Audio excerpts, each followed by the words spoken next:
He had saved the company $11 million in a single quarter, and not one person knew his name. The night everything changed, Mason Reed stood at the edge of a rooftop surrounded by people who looked through him like glass. He was 32 years old, raising 3 children alone, running on 4 hours of sleep and cold coffee. Then she walked in. The most powerful woman in the room crossed it entirely, ignored every executive reaching for her hand, and stopped right in front of him. The man nobody noticed suddenly had every eye in the building on him. Hit the like button and drop your city in the comments. I want to see how far this story travels. Now stay with me, because this one goes deep. The alarm didn't wake Mason Reed. He'd been lying there for 20 minutes already, staring at the water stain on the ceiling that he kept meaning to report to the landlord and never did. The apartment was quiet in that particular way it got before the kids woke up. Not peaceful exactly. More like the silence between one hard thing ending and another hard thing starting. He sat up slowly. His back had that low ache it always carried now, the kind that lived between his shoulder blades and never fully left. He was 32 years old. He moved like he was 45. The bedroom was small enough that he could reach his dresser without standing all the way up. He dressed in the dark out of habit. Didn't want to risk waking Lily, whose room shared a wall so thin he could sometimes hear her breathing. She was 9. She still slept with a stuffed rabbit named Gerald that was missing one eye and half its stuffing. He'd offered to buy her a new one twice. Both times she'd looked at him like he'd suggested replacing a family member. He moved to the kitchen. The linoleum floor had a cold spot near the refrigerator that hit different every morning. Bills were stacked on the left side of the counter, held down by a coffee mug with a crack in the handle. He didn't look at them. He'd looked at them last night, run the numbers 3 times, and the math hadn't improved any of the 3 times he checked. Looking again at 5:47 in the morning wasn't going to change anything. He started the coffee. While it ran, he checked on the other 2. Caleb, 14, was asleep on his stomach with one arm hanging off the bed like he'd fallen there from a height. His backpack sat half open near the door, one textbook threatening to slide out. Mason picked it up quietly and zipped the bag shut. The kid had a history test today. They'd gone over the Civil War for 45 minutes last night at the kitchen table, Mason reading from the textbook, while Caleb made increasingly elaborate arguments for why dates shouldn't count if you understood the broader context. Mason had told him the teacher probably didn't share that philosophy. Caleb had said the teacher didn't share a lot of things. He was not wrong about that. The third room, which was really a converted alcove with a curtain instead of a door, belonged to 7-year-old Sophie. She was curled so tightly in her blanket that only a tuft of dark hair was visible.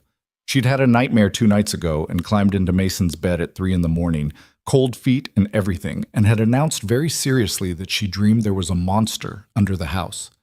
Mason had told her that monsters were afraid of their building's landlord, Mr. Portillo, and that even monsters knew better than to mess with a man who charged that much for parking.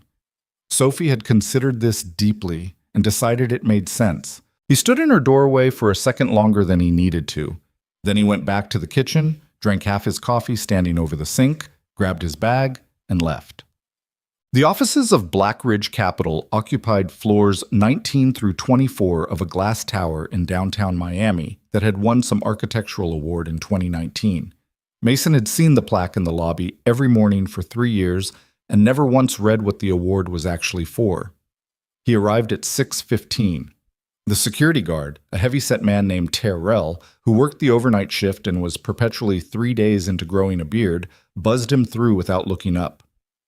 Reed. Terrell. You're early again. Always. Man. Terrell shook his head with the particular exhaustion of someone who found punctuality personally offensive. You need a hobby.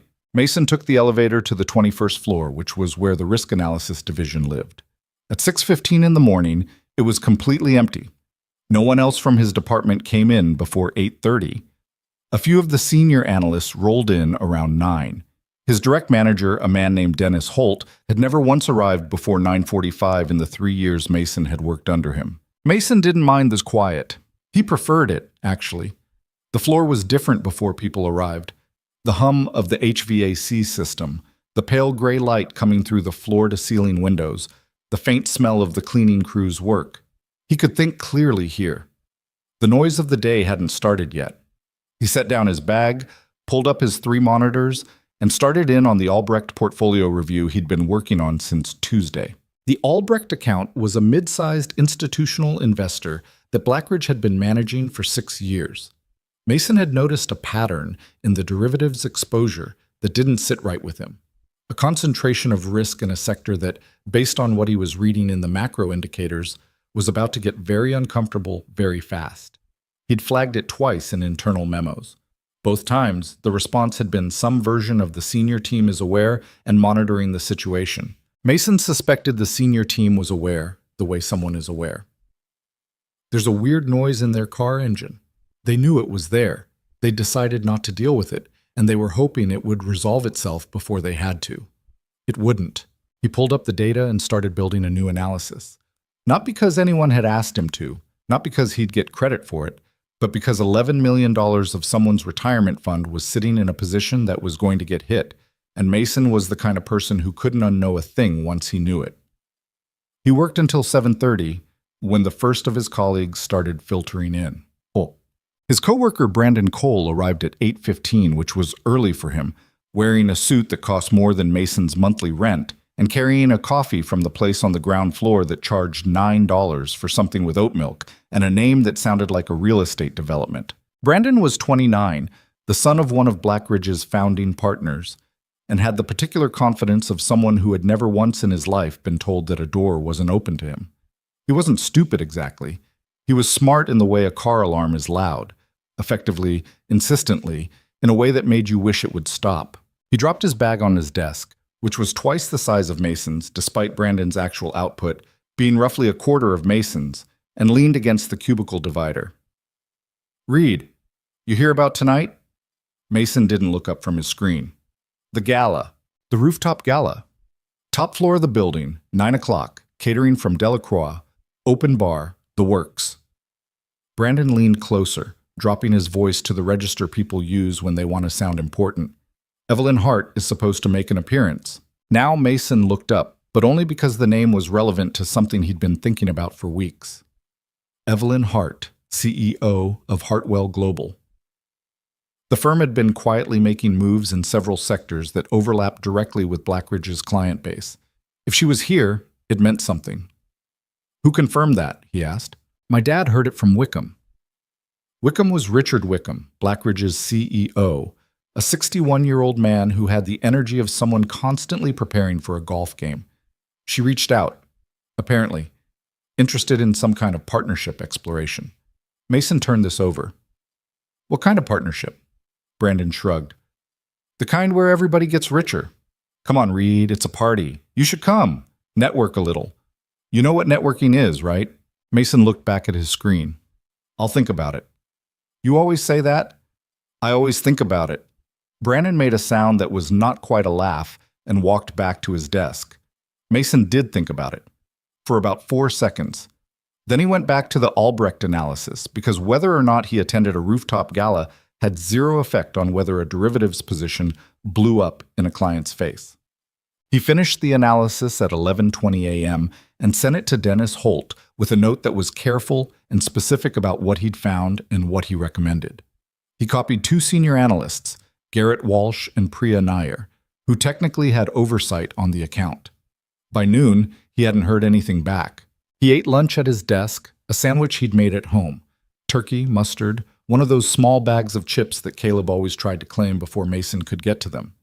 He ate while reading a report on commercial real estate exposure in the Southeast Corridor, which was not relaxing lunch content by most people's standards, but which Mason found genuinely interesting in a way he'd stopped trying to explain to other people.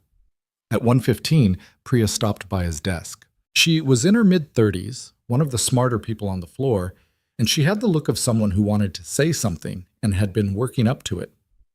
"Your Albrecht memo," she said. Dennis forwarded it to Wickham's office. Mason waited. With Dennis's name on it. Mason looked at her. Priya looked back. The silence between them held about 3 different conversations at once. "Did it go through?" Mason asked. "They're reviewing the position. Wickham's team is recommending an adjustment." She paused. "So, yes, it went through." "Good." She seemed like she wanted to say something else. "Mason, it went through," he said again. That's what matters. She stood there a moment longer, then walked back to her desk. Mason turned back to his screen. His chest had that tight feeling it sometimes got when he caught himself caring about something he shouldn't care about. The credit, the acknowledgement, the basic adult recognition that he'd done a thing and done it well. He knew how to push it back down. He'd had a lot of practice. The gala started at 9. Mason almost didn't go.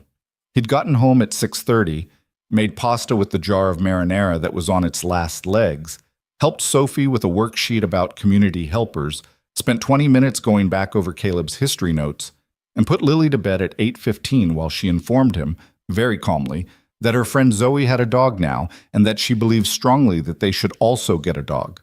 Mason had asked what kind. Lily had said the kind that was soft and didn't bark too much and ideally could sleep in her bed. Mason had said he would think about it. He'd meant it genuinely in the way he meant a lot of things that lived in a holding pattern between wanting to give his kids what they wanted and the numbers on the counter to the left of the coffee mug. His neighbor, Mrs. Delgado, was 63 and had a tendency to appear at their door with food she claimed was leftovers, but which was clearly not leftovers. It was food she'd made intentionally for them. She'd offered to sit with the kids before Mason had even finished asking. She'd waved away his thanks with the particular efficiency of a woman who had no patience for gratitude. He took the elevator up at 8:50 in a suit that was 3 years old but clean and pressed, and he felt, climbing toward the top of his own building, approximately as out of place as it was possible to feel without actually leaving the premises. The rooftop had been transformed. That was the only word for it. What was normally a functional building terrace with HVAC units and concrete had been covered with low furniture, ambient lighting, bartending stations, and the kind of floral arrangements that probably cost more per bouquet than Mason spent on groceries for a week. The Miami skyline spread out in every direction, the water catching the city lights, the kind of view that makes people forget, briefly, that the world has edges. It was full of people Mason recognized by reputation more than by any real relationship. Executives, senior partners, the firm's top clients. The women were in dresses that caught light. The men were in suits that fit differently than his did. Not in any way he could have articulated, just in the way things fit when the price point is a different universe entirely. He got a drink from the bar, something with ice that he didn't drink very much of. He stood near the edge of the terrace and watched the skyline and thought about the Albrecht derivatives exposure and whether there was a secondary position in the same client's portfolio that had similar characteristics. And he was in the middle of that thought when Brandon Cole materialized at his elbow. "Reed, you actually came. You seemed surprised." "I'm surprised." Brandon looked him over in the way people do when they're assessing how someone else stacks up against the room. "You come alone?" "I live alone." "I know you live alone. I mean, you couldn't find anyone?" Mason took a sip of his drink. "I didn't look." Brandon made a face that was somewhere between pity and amusement, which was the face he defaulted to around Mason with some regularity. "Man, you're single. You're, what, 32? You should be—" "Brandon." "Yeah? How's your analysis of the Meridian Fund going?" A pause. "I'm still working on it. It was assigned 3 weeks ago." Another pause. Shorter, sharper. "I'm still working on it." Mason nodded and looked back at the skyline. Brandon, who was not without self-awareness but who had learned to work around it efficiently, shifted topics. "The Hart woman isn't here yet. Wickham's been checking his phone every 4 minutes." He glanced toward the center of the terrace where Richard Wickham stood in a cluster of senior partners doing exactly that. They want this partnership bad. Apparently Hartwell's been making moves in the emerging market space that overlap heavily with 3 of our biggest clients. "I know. You know, I wrote a brief on it in March. It was in the quarterly risk summary." Brandon looked at him the way people look at someone who has just said something both true and inconvenient. "Right," he said. "Well, if she shows up and you get a chance to make an impression—" "I'm not here to make an impression." "Then why are you here?" Mason looked at the city, at the water in the distance, dark and glinting, at the space between the lights where the bay went quiet and deep and didn't particularly care about the gala or the partnership or any of it. "Honestly," he said, "I don't know." Brandon drifted away soon after, pulled toward a cluster of clients closer to the center of the action. Mason stayed where he was. He finished his drink. He set the empty glass down on a passing server's tray and decided he'd given this thing enough of his evening. His back hurt. He had a 6:15 alarm. Mrs. Delgado was watching his kids, and while she'd told him to stay as long as he wanted, there was a version of what he wanted that involved being back in his own apartment with the door shut. He turned toward the elevator bank. He was 15 feet away from it when the room changed. He didn't see it happen so much as feel it. That particular shift in collective attention when a room full of people all orient toward the same thing at once. The volume dropped. Not gone, just suddenly lower, the way music sounds when someone turns a dial. He turned around. She came out of the private elevator on the far side of the terrace, the one reserved for ownership and high-profile visitors. And the first thing Mason noticed was that she wasn't performing her arrival. That was the thing. Every other significant entrance he'd seen at events like this, the ones he'd observed from the perimeter, the ones he'd never been part of, had some quality of theater to them, some awareness of being watched. She just walked in. Evelyn Hart was 30 years old.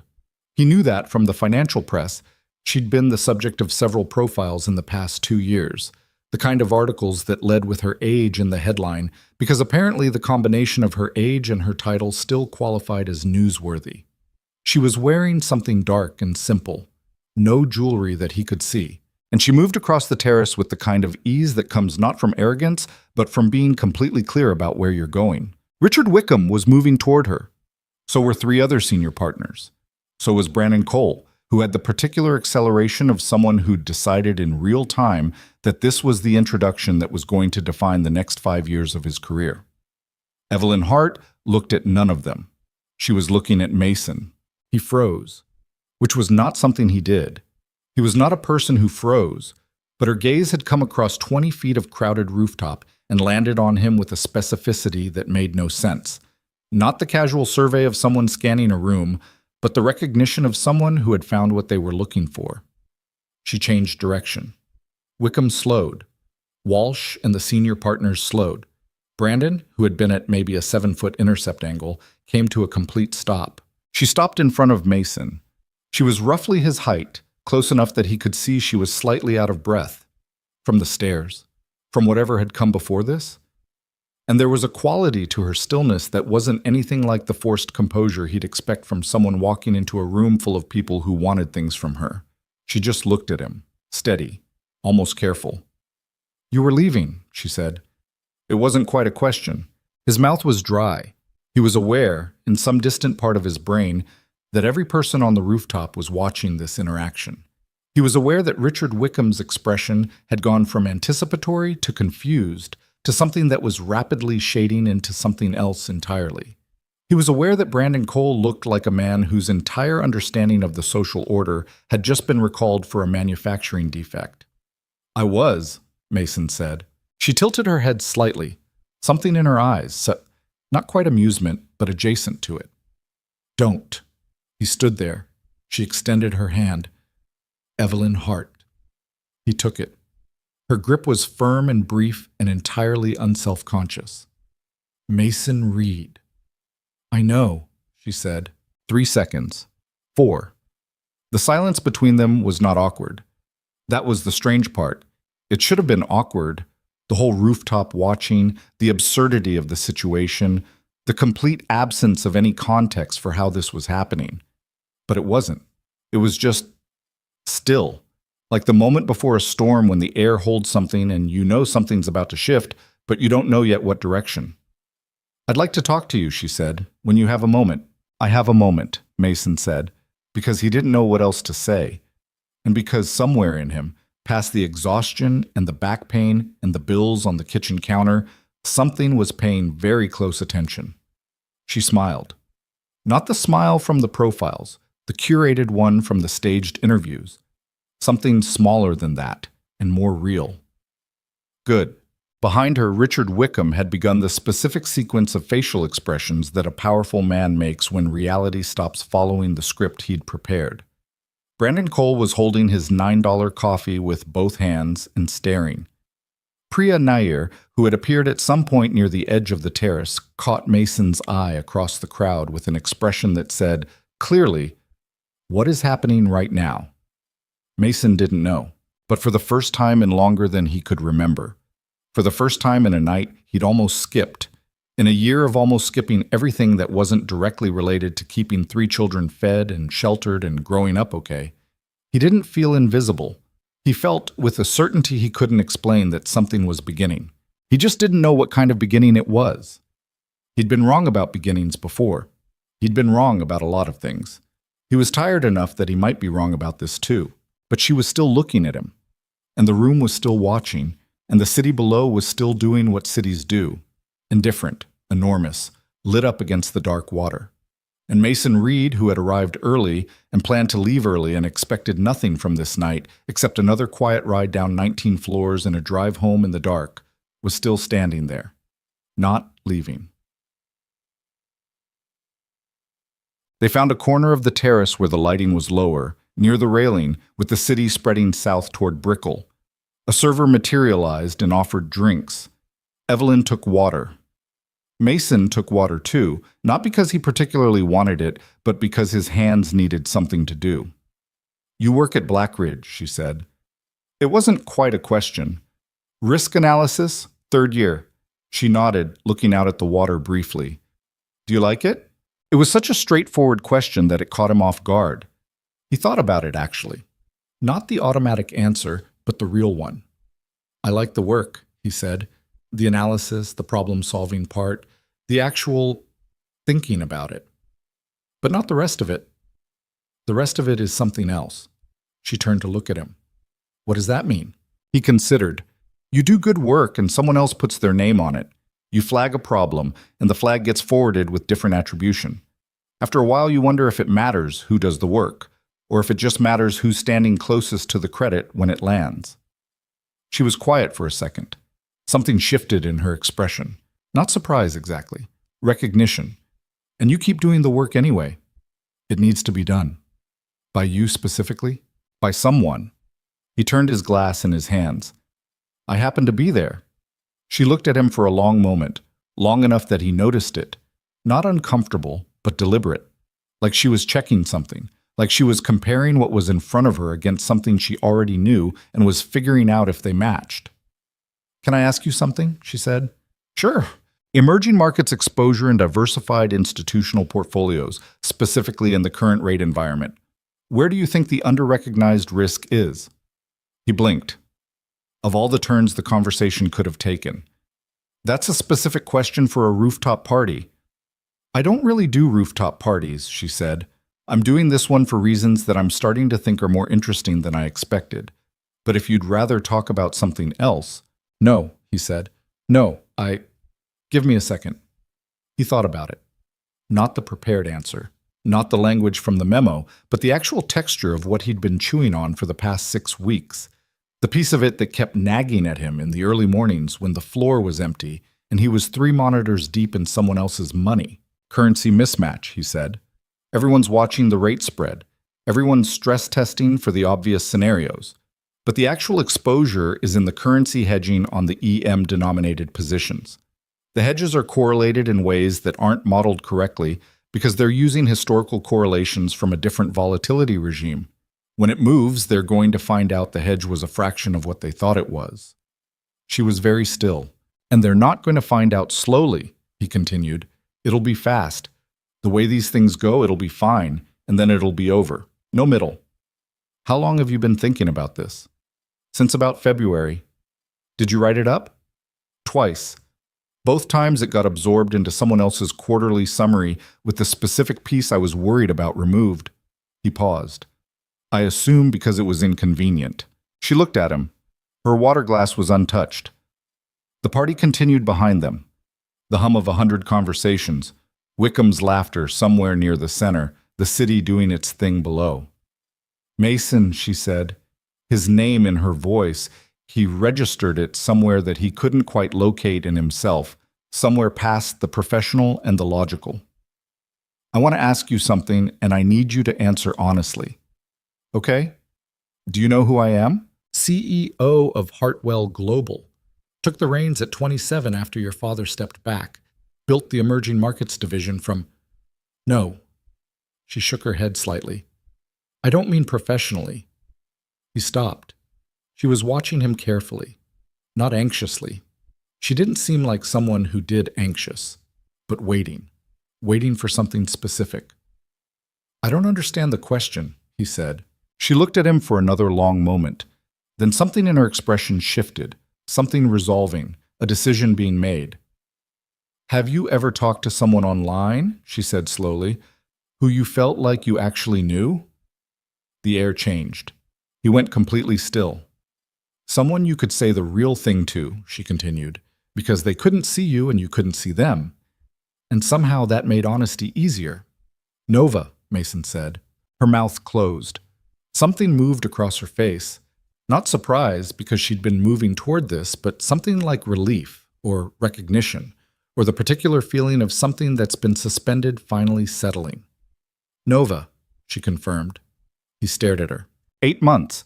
8 months of late nights, 3 monitors down, the kids in bed, the apartment quiet.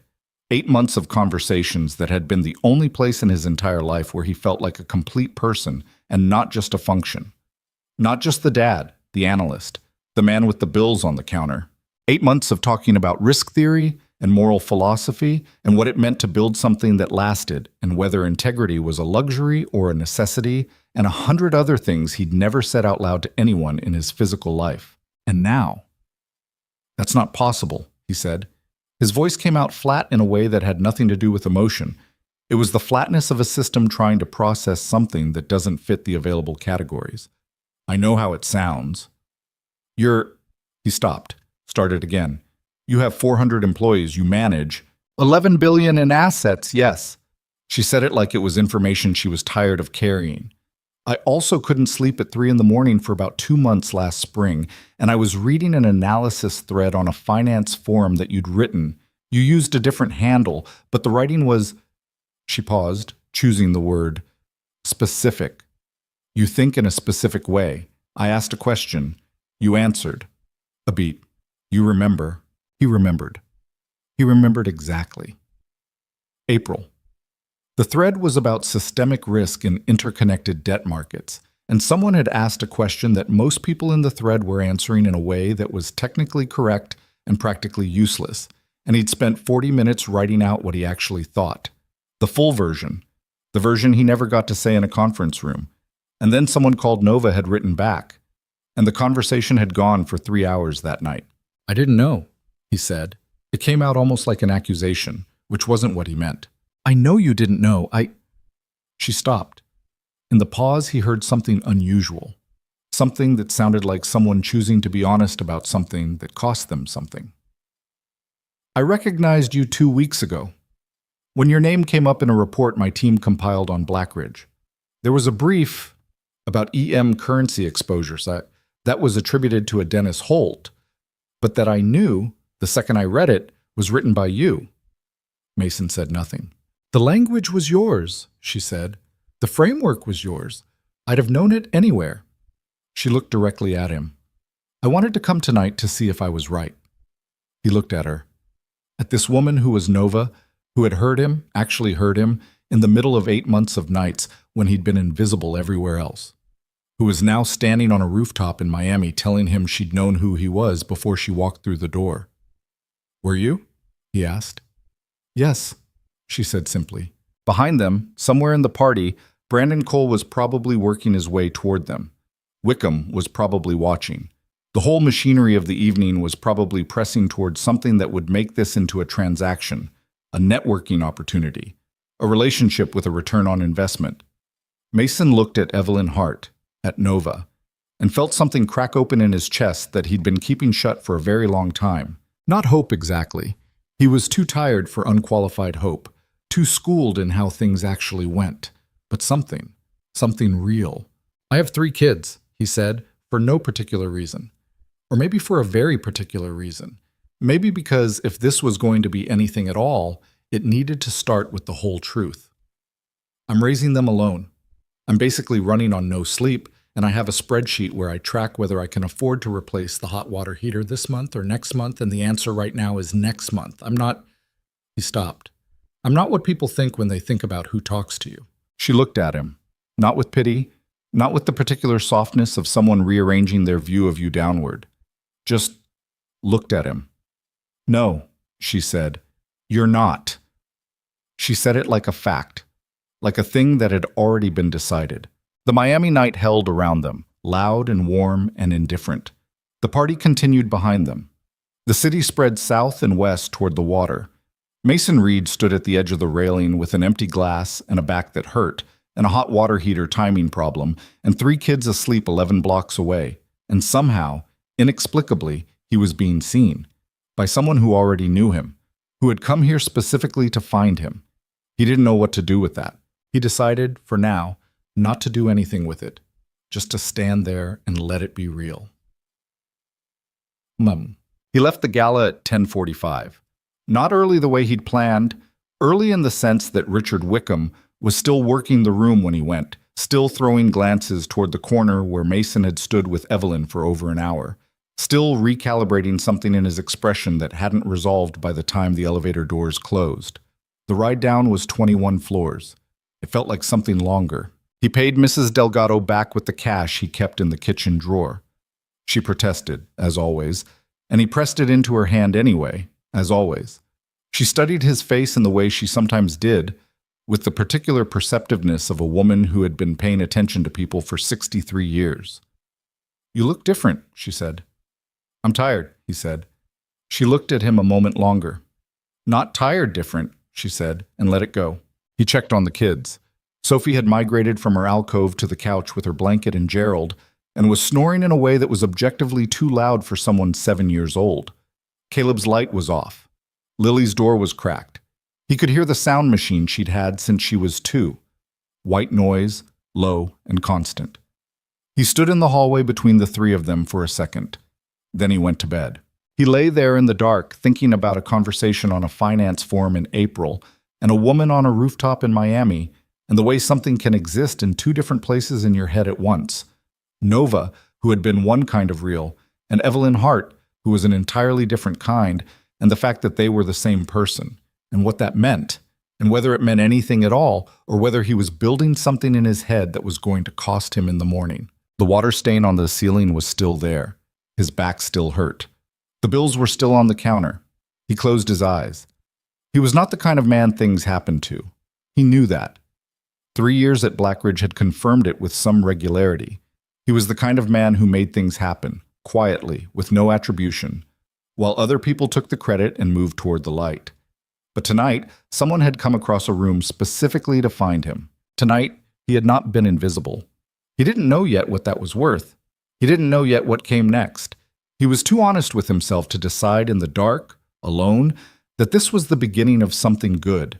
Beginnings could go wrong. He knew that in ways he didn't like to think about directly. But he was 32 years old and tired in the bones, and 3 kids deep in a life that didn't leave much room for anything unexpected. And something unexpected had happened. He let that be enough. For tonight, just that. He fell asleep before midnight, which was early for him. He slept without dreaming, which was rare. The alarm would come at 5:47, the coffee would be there, the bills would be there. The world would be exactly what it was. But tonight, at the edge of a rooftop he'd been about to leave, a woman named Nova had looked across a crowd of people who wanted something from her and had walked past all of them. She'd walked to him.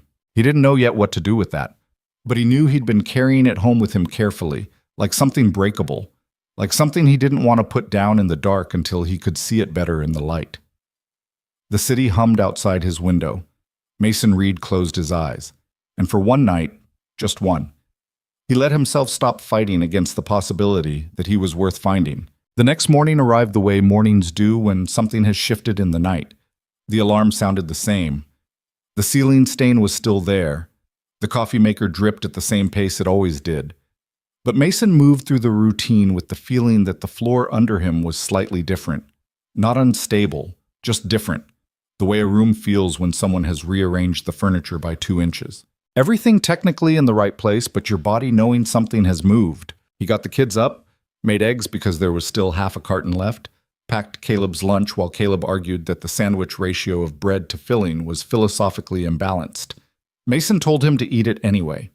Sophie spilled orange juice on the sleeve of her school shirt and dealt with this crisis with the same gravity she brought to all crises, which was full and total.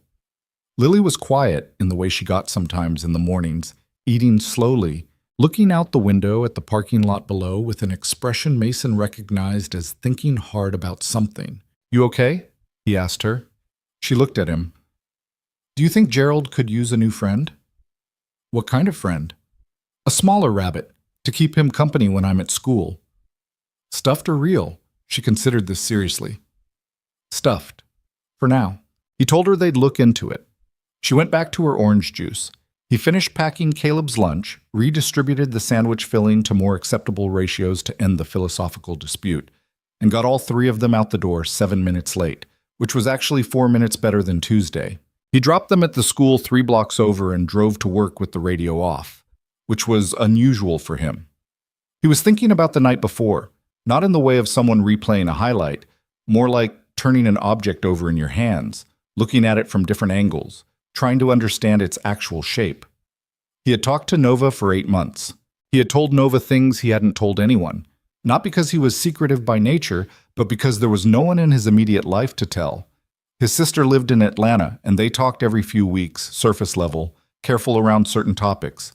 His friends from before, the ones from college, and the years when his life had a different shape, had drifted to a distance that wasn't anyone's fault, but was just the math of time and divergence, and him being a person who went home to 3 kids every night while they did other things. Mrs. Delgado was wonderful, and he would do anything for her, and she understood his situation in ways many people didn't. But she was 63, and his neighbor, and not exactly someone he was going to tell about the way he actually felt at work, or about the particular hollowness of being competent in a room that refused to notice. Nova had noticed. Nova had asked him questions that required real answers. Not how was your day, but do you think intellectual honesty is compatible with institutional loyalty? Or does one always eventually cost you the other? They'd fought about that one, actually. Not viciously, but genuinely. The kind of argument where both people have a real position and neither is performing it. Mason had argued that you could maintain both if you were deliberate about where you placed your loyalty. To the work, not the institution. Nova had pushed back, said that was a comfortable distinction that broke down under real pressure, said institutions were built to convert individual integrity into collective compliance, and calling that personal rather than institutional loyalty was a story people told themselves. He'd spent 3 days thinking about that argument. He'd come back and said she had a point, but that the alternative, abandoning institutional participation entirely, was only available to people with enough resources to absorb the consequences, and most people weren't those people. She'd gone quiet for a moment and then said, "That's the truest thing you've said." He'd not known what to do with that. He still didn't, entirely. He parked in the Black Ridge garage and sat in the car for 30 seconds. Then he went inside. Terrell buzzed him through without looking up, said his name. Mason said his. That was the whole exchange. He took the elevator to 21. The floor was empty. He sat down, opened his monitors, and stared at his email for a full minute before actually reading any of it. There was nothing from Evelyn Hart. He hadn't expected there to be. They hadn't exchanged contact information, or not new contact information, and the professional channel would have been strange. But he noticed the absence the way you notice the absence of a sound you'd gotten used to. He started working. An hour passed, then 2. The floor filled up around him in the normal sequence, the early arrivals, then the middle wave, then Brandon Cole at 8:15 with a different expensive coffee, a different expensive suit, and the expression of someone who had been up late processing information. Brandon didn't say anything when he came in.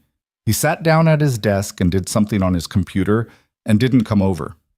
That lasted 20 minutes, which was almost a personal record for Brandon. Then, read. Mason didn't look up.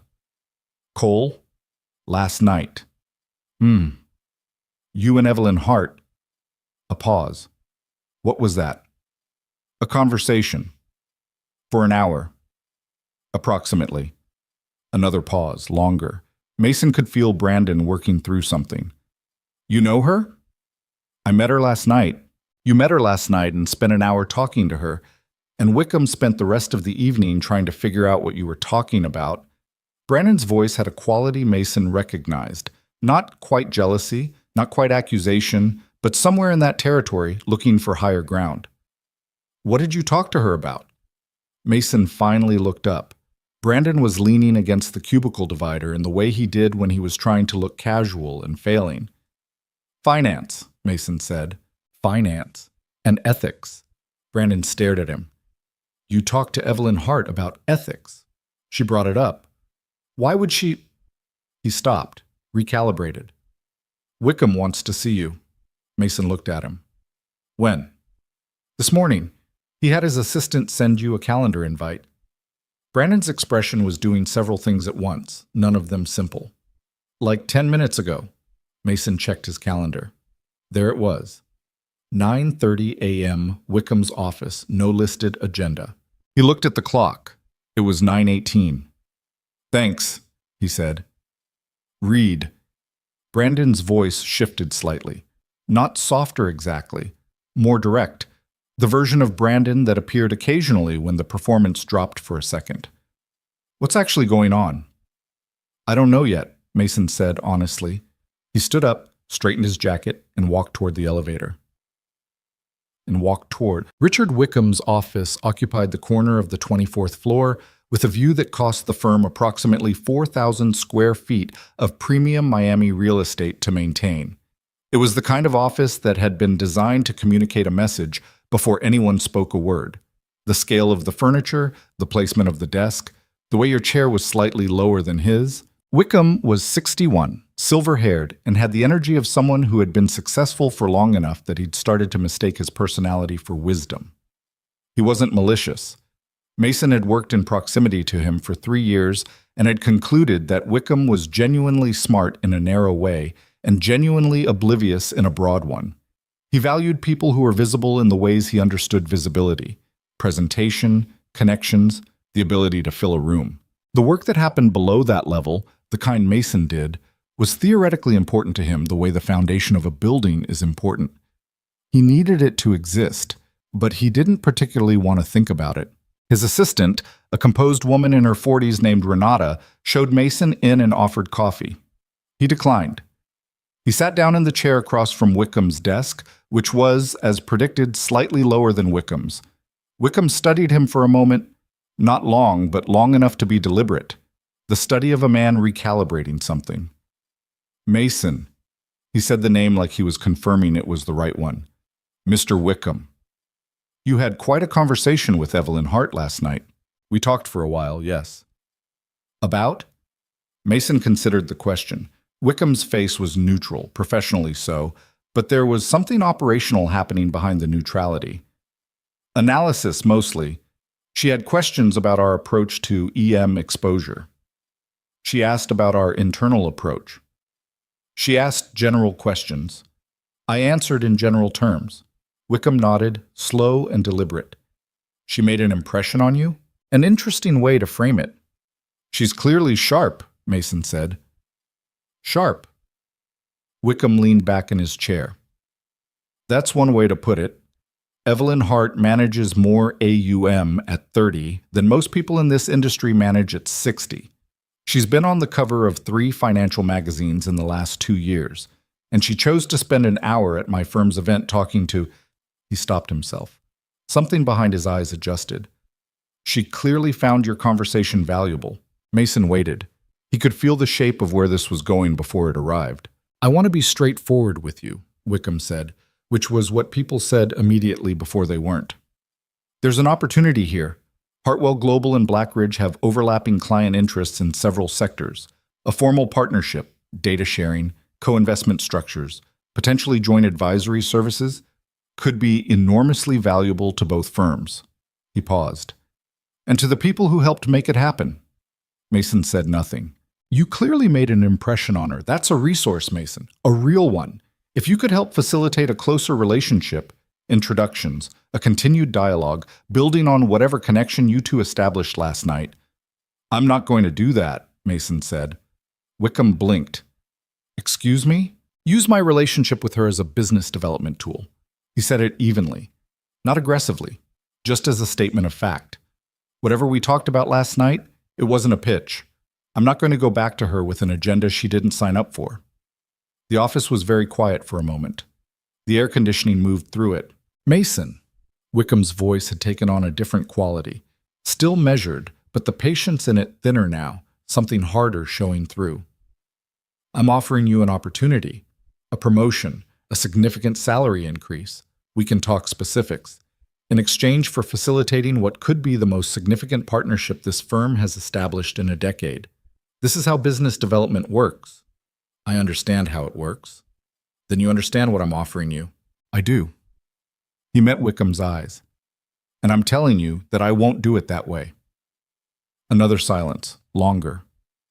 Wickham studied him with an expression Mason had seen on people before. The expression of someone who has encountered a variable they didn't account for and is running calculations about what it means. Think about it, Wickham said finally. The tone made it less of a suggestion than it sounded. Mason thought about it for the time it took him to stand up. I've thought about it, he said. Thank you for the meeting. He walked out. Renata didn't make eye contact as he passed her desk. He took the elevator back to 21 and sat down at his desk, and his hands were completely steady, which surprised him a little. Brandon was watching him from across the floor with badly concealed attention. Two other analysts had turned slightly in their chairs. Mason opened his work files and went back to the currency analysis he'd been running for the past 3 weeks, which still needed to be done regardless of everything else, and did not allow himself to think too hard about what had just happened in that corner office with the 4,000 square foot view. Not yet. He'd think about it tonight. He worked until 6:15, which was 15 minutes longer than usual, and drove home in the kind of deliberate focus that meant he was saving something for when he had the space to actually feel it. He made dinner, pasta again, different sauce, the kids didn't notice, helped with homework, dealt with a conflict between Caleb and Lily about something involving the shared bathroom that had escalated to a full tribunal situation by the time Mason got involved and had to be adjudicated with the patience of someone who had settled considerably higher stakes disputes by day. Sophie fell asleep at the kitchen table with her face next to her math worksheet and had to be carried to her alcove. He put everyone to bed. He cleaned up the kitchen. He looked at the bills on the counter. The hot water heater fund was still running short, and moved them slightly to the right, which achieved nothing functionally but made the counter feel less oppressive. He sat down at his desk in the corner of his bedroom, which was also the corner of the room where his 3 monitors lived, and which at 9:30 at night was the only place in the apartment that was entirely his. He opened his laptop. There was a message from Nova. He stared at it. It had come in 2 hours ago, to the account she'd had for 8 months. The account she'd always used, the anonymous one, the one that had only ever been theirs. He had not expected this. He had not figured out yet how to metabolize the information that Nova was Evelyn Hart, and now here was a message from Nova, and the two things were still sitting in different parts of his brain trying to figure out how to coexist. He read it. I should have told you sooner. I had reasons that made sense to me and that I suspect will sound less convincing when I try to explain them out loud. I'm not asking you to be fine with it. I just want you to know that nothing I said in 8 months was different than it would have been if you'd known from the start. It was all real. Every argument, everything I actually believed, every time you made me rethink something, real. He read it twice, then a third time. He typed, "Why didn't you?" Her response came in 4 minutes, which meant she was at her computer. Because you talked to me differently when you didn't know. Everyone talks to me differently when they know. I wanted to know what you were actually like. He sat with that. That's not entirely fair. No, it's not. I know that. You had information about me that I didn't have about you. Yes. For 8 months. Yes. A pause, then, I'm not defending it. I'm explaining it. There's a difference. He leaned back in his chair and looked at the ceiling. The water stain was not visible from this angle, but he knew it was there. He thought about 8 months of conversation, about the argument over institutional loyalty, about a night in June when he'd been particularly stretched thin. Lily had been sick, a work deadline had compounded against it, and he'd been up at 2 a.m. when he was supposed to be sleeping and had ended up on the forum instead, and Nova had been there, and he'd said something that night that he'd never said out loud. I don't know how much longer I can keep doing this at the level I'm doing it. I don't mean the job, I mean all of it. I'm running at 100% of my capacity, and there's nothing left over. And Nova had said, That's not sustainable, but it's also not permanent. Things change. They don't always change the way you want, but they change. He'd asked, "How do you know that?" And she'd said, "Because nothing that takes that much effort to maintain stays exactly the same. Something gives eventually. I'd rather it give on your terms." He thought about that for weeks afterward. Now he typed, "You said you recognized me from a report in March. How long between recognizing me and coming to the gala?" "About 6 weeks." "You spent 6 weeks knowing who I was." "Yes. Did you consider telling me?" A longer pause this time. "I considered it about 40 times. Every time I started to figure out how to do it, I got stuck on. I didn't want it to change things. I knew it would change things. I didn't know if what was between us would survive becoming something real, and I didn't want to lose it." He read that sentence several times. "It already was real," he typed. "I know. That's what made it complicated." He pressed his hands flat on the desk. The apartment was quiet.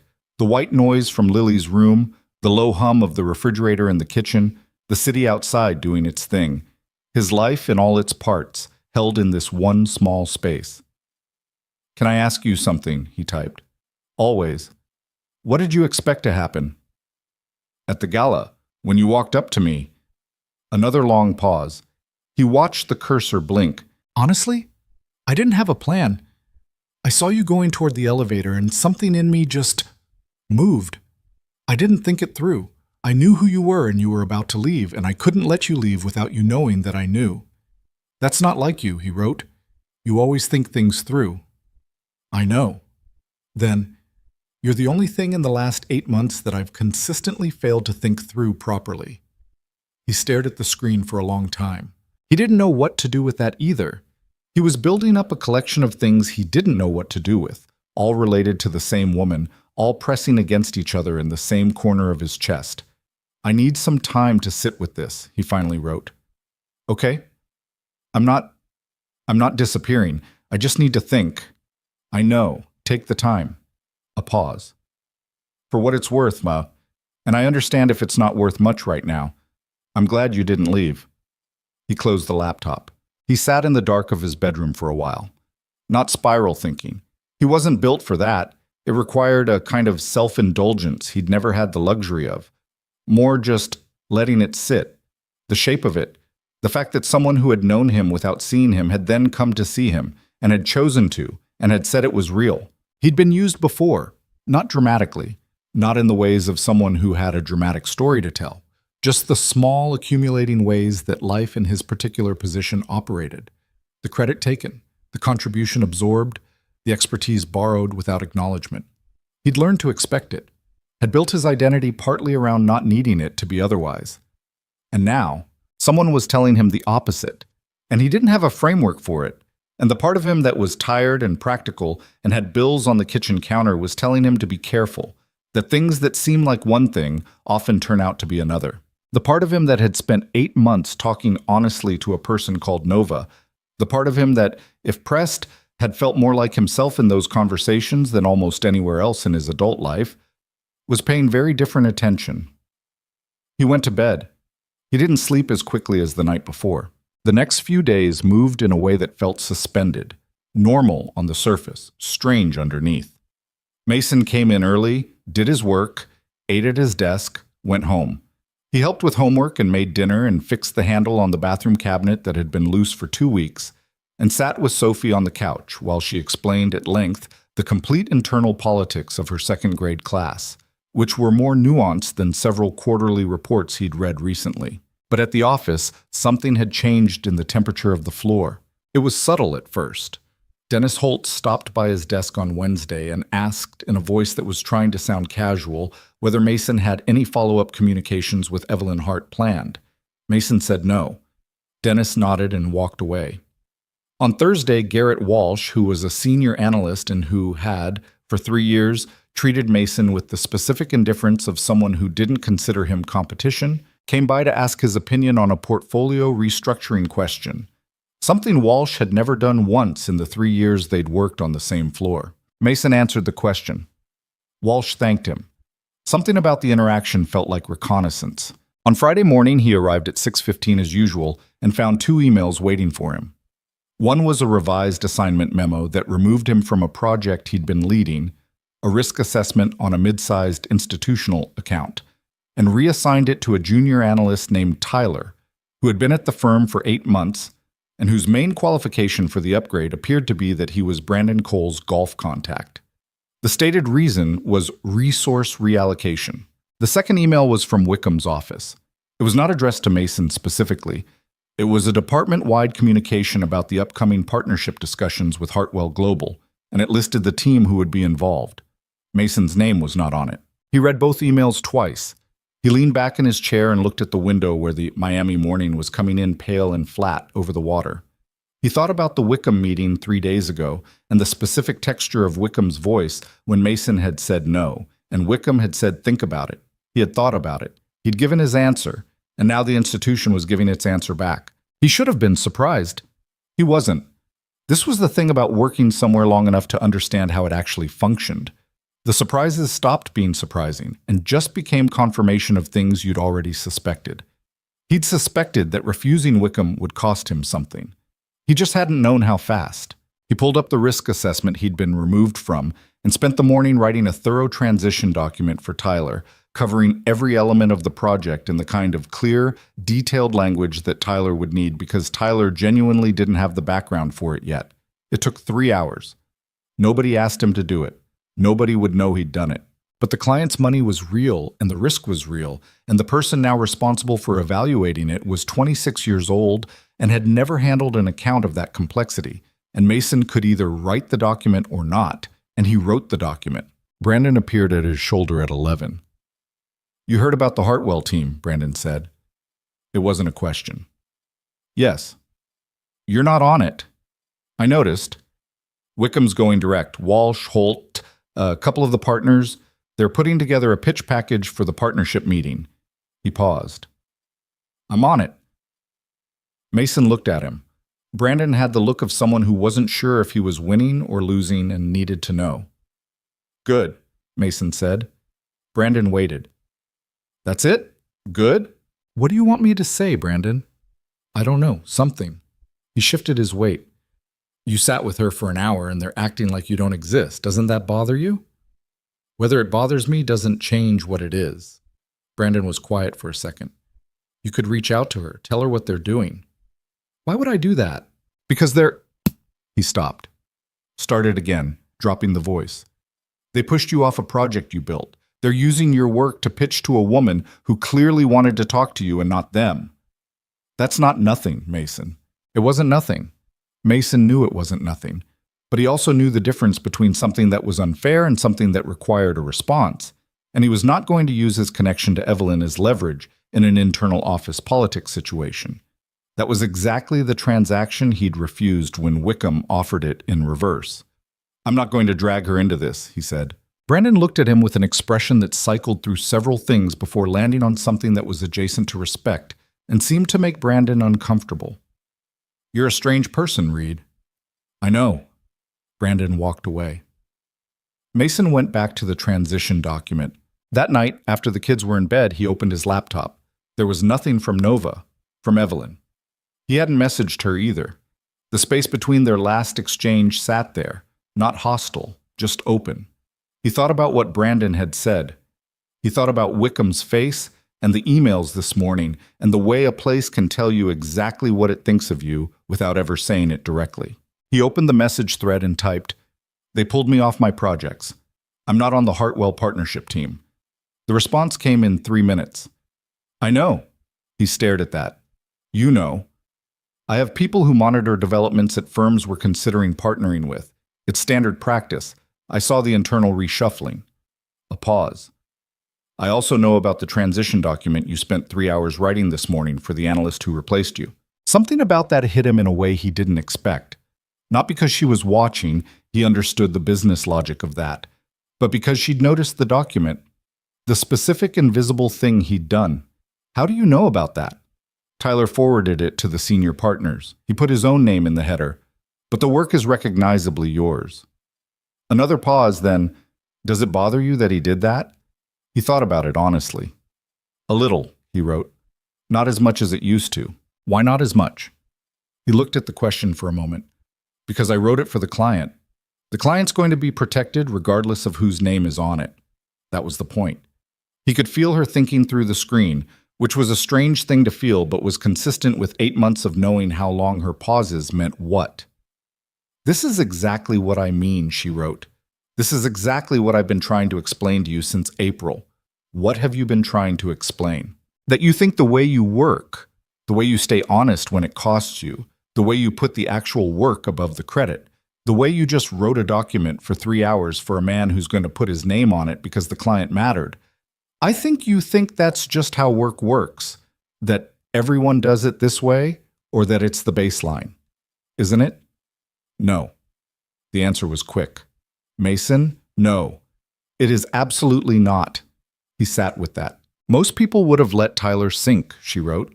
Most people would have let the bad analysis go through and been available when it failed. Some people would have called me. You wrote a transition document. Tyler's 26, Mason wrote. He's not the one who made the decision to give him a project he's not ready for. I know. That's my point. A pause. You keep making me articulate things I usually just think. Has anyone told you that you do that? You have, several times. I mean, in person. He thought about it. His sister maybe once, years ago, before his life had become what it was. A professor in college. Not recently. Not recently, he wrote. That's a waste, she said. He didn't respond to that right away. He looked at the window. The city was quieter at this hour, the traffic reduced to a low hum rather than the constant press of it. He thought about the promotion Wickham had offered and that he'd refused, and the reassignment that had come 2 days later, and the fact that his daughter wanted a stuffed rabbit, and his hot water heater needed to be replaced, and the money for both of those things came from a job where he was now being systematically made smaller. He thought about what it cost to have integrity in a place that only valued it in theory. He typed, "Can I ask you something?" "Yes. Why didn't you just reach out through professional channels? When you figured out who I was, you could have contacted me as Evelyn Hart, offer a job interview, a consultation, whatever. Why the gala?" A long pause, longer than usual. "Because I was afraid," she wrote. He read that twice. He had not expected that word from her. Afraid of what? That you'd be different. That you'd find out who I was and become someone else. Careful and performative and focused on impressing me. That the person I'd been talking to for 8 months would disappear into whatever people become when I'm Evelyn Hart instead of Nova. A pause. You were the first person in a very long time who talked to me like a person. I didn't want to trade that for a professional relationship. He sat with that for a long moment. But you came to the gala. I couldn't not. I'd been watching you get diminished for 6 weeks by people who were using your work. I couldn't watch you walk out of a room without you knowing that someone saw it. He pressed his hands flat on the desk. Outside, a car passed in the street below. Somewhere in the apartment, Lily's sound machine hummed. You're complicated, he typed. Yes, she agreed. I know. I'm sorry about that. I didn't say it was a problem. Another pause. No, she wrote. You didn't. He sat there for another minute. Then, I'm not fine with all of it. I need you to know that. The 8 months of you knowing and me not knowing. I don't have the full shape of it yet. How I feel about it? Okay. But I don't think you were doing it to use me or hurt me. I believe that. Thank you, she wrote, and the words were simple enough that he believed they meant what they said. I need to go to bed, he wrote. 6:15 alarm. I know. A pause. Mason. Yeah. The document you wrote today, the 3 hours, that's who you are. Whatever they're doing at Black Ridge, whatever happens with the partnership meeting, that's who you are. Don't let them make you forget that. He closed the laptop. He sat in the dark room for a while. His back hurt. The bills were on the counter. The hot water heater was a next month problem again. His kids were asleep in various configurations of blankets and stuffed animals, and the comfortable noise they made just existing. He thought about her word, afraid. He thought about himself at 27, 28, before the life he had now had fully formed around him, before the weight of it. And it was a weight he'd chosen, had never regretted, but a weight nonetheless. Before all of that had settled into his bones, and he'd started moving like a man carrying something heavy all the time. He'd been afraid of things then too, different things, the kind of fears you could still name out loud. He didn't know yet what was happening with Evelyn Hart. He didn't know what it was allowed to be, or what he had the capacity for, or whether the distance between their two lives, the 11 billion under management and the hot water heater fund, was the kind of distance that stayed distance, or the kind that was just geography and could be crossed. He knew she had been real with him. In 8 months and in 2 conversations, and in the specific way she'd written tonight, afraid. He knew the document he'd spent 3 hours on today was sitting in someone else's name and would probably get that person a commendation when the Hartwell meeting went well. And he knew that Wickham would keep pushing the isolation until something gave. He knew that his 3 kids were safe in this apartment tonight. He knew Mrs. Delgado was 1 floor down. He knew Caleb's history test had come back with a B+, which Caleb had announced with the precision of someone reporting mildly favorable weather. And Lily had not yet given up on the idea of Gerald having a companion, and Sophie had very firm opinions about the internal politics of 2nd grade. He knew what he'd refused. He knew what it had cost. He knew somewhere under all of it that he was not the kind of person who became a different kind of person just because the room stopped watching. That had to be enough. He went to bed.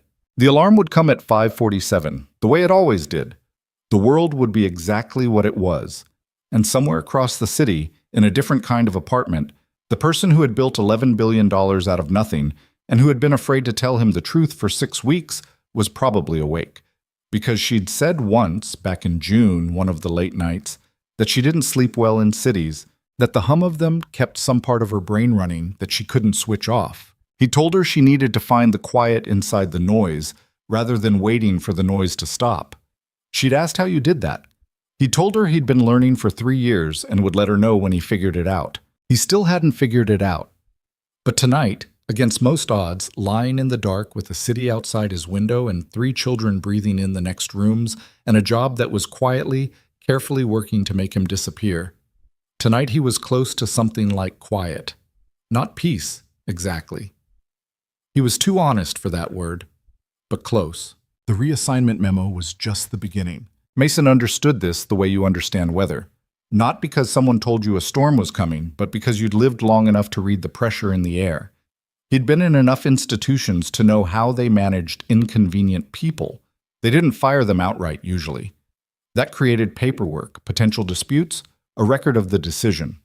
What they did instead was smaller and more sustained. They moved you to the margins, redirected the work that mattered to people who would be appropriately grateful, and waited for you to either fall in line or leave on your own. It was a kind of organizational patience that Mason had always found, on some level, grimly impressive. What he hadn't expected was how fast Blackridge would move. Within 10 days of his meeting with Wickham, 3 more projects disappeared from his queue. Not dramatically. No confrontations, no stated reasons beyond the language of resource allocation and team restructuring, which were the professional equivalents of a polite door closed in your face. The Meridian account review, which he'd been preparing to take on, went to Garrett Walsh instead. A macro risk brief he'd been asked to write for a client presentation in 2 weeks was quietly reassigned to a team he wasn't on. His calendar, which had been full enough to require actual management, thinned out to the point where he had meeting-free mornings that felt less like freedom and more like a quarantine. The cruelest part, and Mason thought about this on the drive home one Thursday evening while NPR said things he wasn't absorbing. The cruelest part was that they kept him in the building. They hadn't let him go. He still had a desk. He still had his title. He was still functionally employed, still pulling his base salary, still theoretically a member of the risk analysis division. But the substance had been quietly removed and the shell left standing, the way you can gut a house from the inside and still leave the walls up. He came in at 6:15. He worked on what was left of his assignments, which was meaningful work but increasingly peripheral. He ate lunch at his desk. He went home. He helped with homework, made dinner, checked on the kids. He lay in bed staring at the water stain and ran numbers he already knew the answer to and tried not to let the creeping anxiety of it bleed into the hours he was with his children, because they didn't deserve that.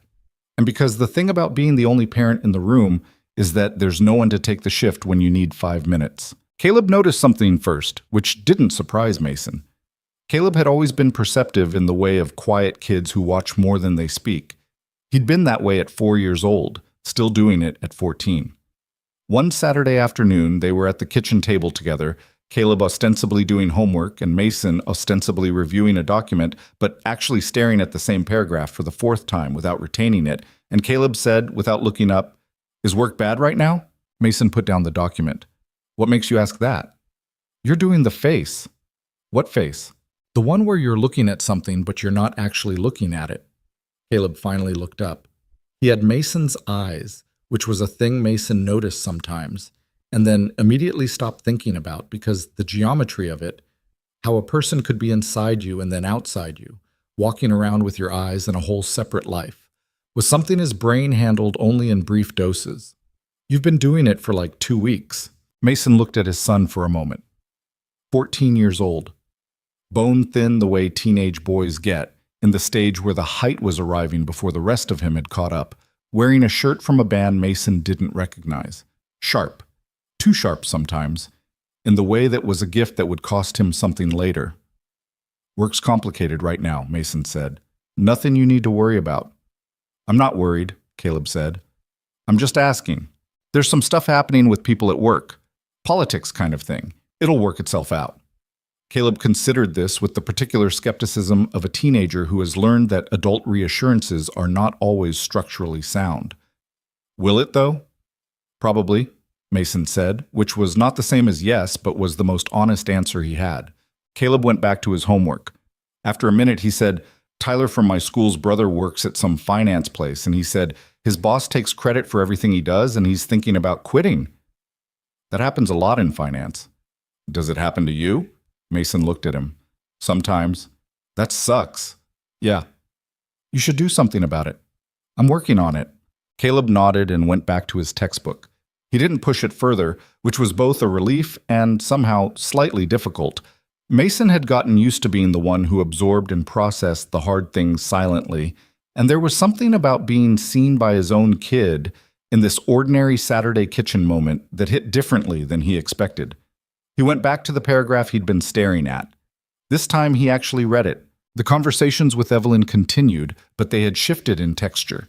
They were still happening on the forum, through the same channel they'd always used, but they were different now, carrying more weight on both sides, both of them more careful in some ways and more honest in others. The way conversations change when you know who you're actually talking to. She asked about the reassignments. He told her the outline. She listened without doing the thing people often did, which was jumping immediately to solutions or advice. She just received it, which was more valuable than he would have thought. "What are you going to do?" she wrote one night. "Keep working," he wrote back. "At Blackridge. For now." "Mason." A pause. "They're deliberately diminishing you." "I know. And you're just going to—" "I'm not going to use you as leverage," he wrote, and he said it evenly, but he felt the edge in it. "I know that's where this is going, and I understand why, but I made a decision and I'm not changing it because things got harder." A long pause on her end. "I wasn't suggesting that." "Then what were you suggesting?" "I was asking what you plan to do. That's different." Another pause. "You can make plans that don't involve me. You're allowed to have options that exist independently of whatever is or isn't happening between us." He sat with that. It was fair. He knew it was fair. The trouble was that the options that existed independently were limited in ways that had nothing to do with the situation at Blackridge and everything to do with the life he was maintaining around it. Walking out of a job without another one lined up was a particular kind of risk that people with savings and singular lives could absorb in ways that he couldn't. His math wasn't that math. His margin wasn't that margin. "I know," he wrote. "I'm not being stubborn. I'm being practical." "You can be both." "I know that too." She didn't push. He appreciated that she didn't push. Whatever was developing between them, and he still didn't have a clean name for it, was still navigating the terrain of it in the dark. One of the things he'd understood about her from the first months online was that she was direct without being forceful. She stated her position clearly, and then she let you have yours. It was, in his experience, rarer than it should have been. The Hartwell partnership meetings were scheduled to begin the third week of November. Mason knew because Brandon told him. Brandon had become a peculiar presence in this period. Not exactly an ally, but no longer quite positioned as the antagonist he'd been. He stopped by Mason's desk with the frequency of someone checking on something they felt partially responsible for, which he was, and which Mason suspected he knew. First meeting's Tuesday, Brandon said one Monday morning. Walsh, Holt, and Wickham are heading it up. I'm on the support team. He paused. They built the whole pitch around the EM exposure analysis, the currency mismatch piece. Mason kept his eyes on his screen. I know. Your work. I know, Brandon. It's going under Holt's name in the presentation materials. I know that too. Brandon was quiet for a second. When he spoke again, his voice was lower. Does it bother you that I'm on it? I could try to get you back in. I still have some... Don't, Mason said. Don't do that. Do the work, do it well. Don't let the analysis get diluted because someone wants to oversimplify the hedge correlation piece. That matters more than attribution. Brandon looked at him with the expression he'd been wearing increasingly in the past 3 weeks. The one that was difficult to categorize, somewhere between guilt and education. You're a better person than I am, he said. He said it without irony, which was unusual for him. You're 29, Mason said. You've got time. Brandon almost laughed. He walked back to his desk. Tuesday came. Mason arrived at 6:15, made his way to the 21st floor, and spent the morning working on a sector analysis that no one had asked for but that the Pemberton client needed and wasn't going to get from anyone else given the current distribution of the division's attention. He knew the Hartwell meeting was happening in the 24th floor conference room at 10. He didn't go upstairs. He didn't intend to. He had no reason to be there and hadn't been invited, and he was not going to stand in a hallway hoping to be noticed. He worked. The morning passed. He ate lunch at his desk. Priya stopped by around 1:30, which she'd been doing with more frequency lately, not talking about the situation directly but checking in the way of someone who felt complicit by proximity and was managing it the only way available to them, which was showing up. How'd the morning treat you? She asked. Fine. You? Meeting ran long. She didn't say which meeting. They both knew. Wickham did most of the talking. Walsh presented the analysis. A pause. It was your analysis, Mason. I know you know that. I just want you to know that I know that. The analysis is solid regardless. It's more than solid. If Hartwell bites on this, it's going to be one of the biggest partnerships we've made in 5 years. She pressed her lips together. And Holt is going to get a bonus for work you did. Probably. Doesn't that... She stopped herself. Yes, he said. It does, but being angry about it in this conversation doesn't change the outcome. She nodded slowly. She had the look of someone who wanted to say something else and had decided against it. She went back to her desk. The meeting apparently went well enough that Wickham's assistant sent a department-wide email at 3:15 announcing that discussions with Hartwell Global were progressing productively, and that a follow-up session had been scheduled for the following week. The email did not mention Mason by name. The analysis that was progressing productively had been written by him over 6 weeks in the early mornings before anyone else arrived on the floor, but the email did not mention that either. He finished the Pemberton sector analysis at 4:50 and sent it to the client contact directly, which was mildly irregular but within his authority, and which he did because Holt had stopped reading his internal reports and someone needed to actually see it. Then he packed up his bag and went downstairs and drove home in the specific silence of a man managing something. That night was harder than most. Not outwardly. He made pasta, helped Lily with a reading comprehension worksheet that featured a story about a girl who found a lost puppy, which prompted a 20-minute detour about whether they could get a dog, which Mason navigated with the patience of someone who had explained fiscal constraints to a 9-year-old several times before without ever using those exact words. He got Sophie to bed on schedule. He went over Caleb's English essay, which was about whether ambition was a virtue or a flaw, and which was, Mason thought, quietly excellent, even if the thesis needed tightening. But after everyone was in bed and the apartment was quiet, he sat at his desk and didn't open the laptop right away. He sat in the dark and let himself feel the weight of the day without immediately finding a way to process it into something manageable. He was tired. Not just the daily tired that had been operating as background noise for 3 years. The other kind. The kind that sits underneath the surface kind and is about something larger than sleep. He'd done the right thing. He believed that completely. He'd refused to use Evelyn, refused to weaponize something personal against a professional situation, refused to bend the way Wickham had wanted him to bend. He'd done the right thing, and the consequence of doing the right thing was watching his work get attributed to other people in meetings he wasn't invited to, watching a partnership get built on his analysis while his own profile at the company got methodically smaller. He'd known this was possible. He'd made the choice knowing this was possible. That didn't make the sitting with it any easier. He opened the laptop. There was already a message waiting. "I was in the building today," she'd written. It had come in 2 hours ago. He stared at that, then typed, "I didn't know that. Second meeting with the Blackridge team, 24th floor." A pause. "I knew you were in the building. I almost sent something, decided against it." "Why?" "Because I didn't want you to feel like I was watching over you. You're not a project, Mason." He read that twice. "What did you think of the meeting?" A pause. Then, "Truthfully? Always. The analysis is excellent. The presentation of it was adequate. Walsh clearly didn't write it.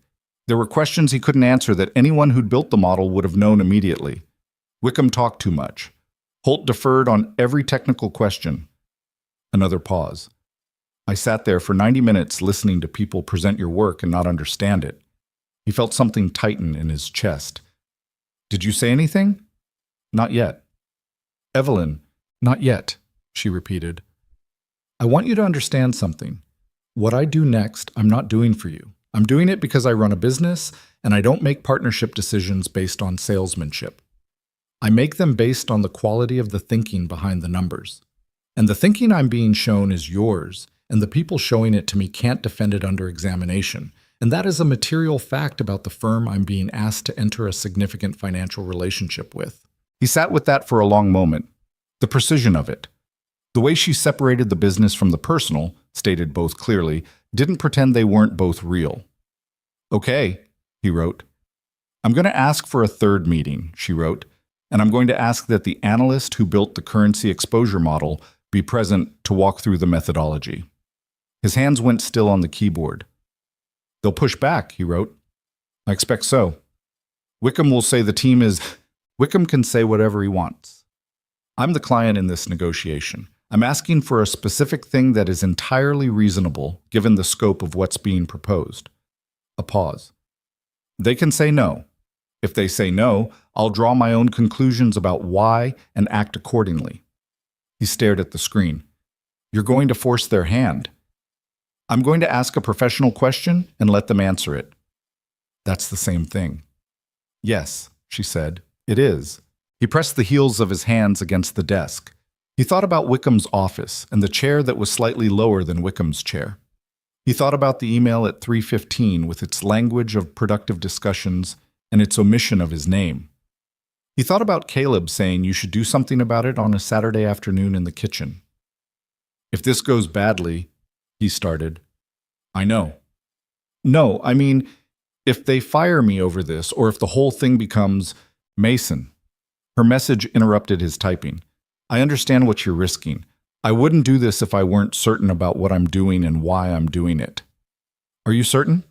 A longer pause than usual. "About the business decision? Yes? About everything else?" Another pause. "I'm working on it." He almost smiled. It was the most human thing she'd ever said to him, and she'd said a lot of human things. "Okay?" he typed. "Okay? Do what you need to do. I'll deal with what comes. You're not going to fight me on this. You said you're doing it for your own business reasons. I'm not going to argue with someone who's acting in their own interest. That's not the whole truth." "No," he agreed. "It's not." He closed the laptop and went to bed and slept badly, which was honest. The request came 2 days later.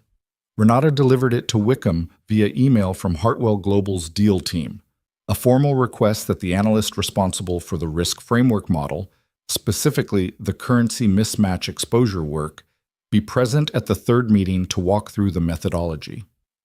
The email was professional and specific, and as Evelyn had predicted, left very little room for maneuvering. Mason heard about it the way he heard about most things these days. Not directly, but through the atmosphere of the floor.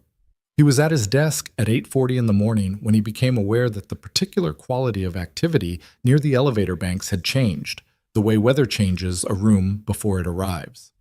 Brandon materialized at his desk at 9:15 with the expression of someone delivering news he had complicated feelings about. "Wickham called a partner meeting," Brandon said. 20 minutes ago, emergency slot. Mason kept his eyes on his screen. About?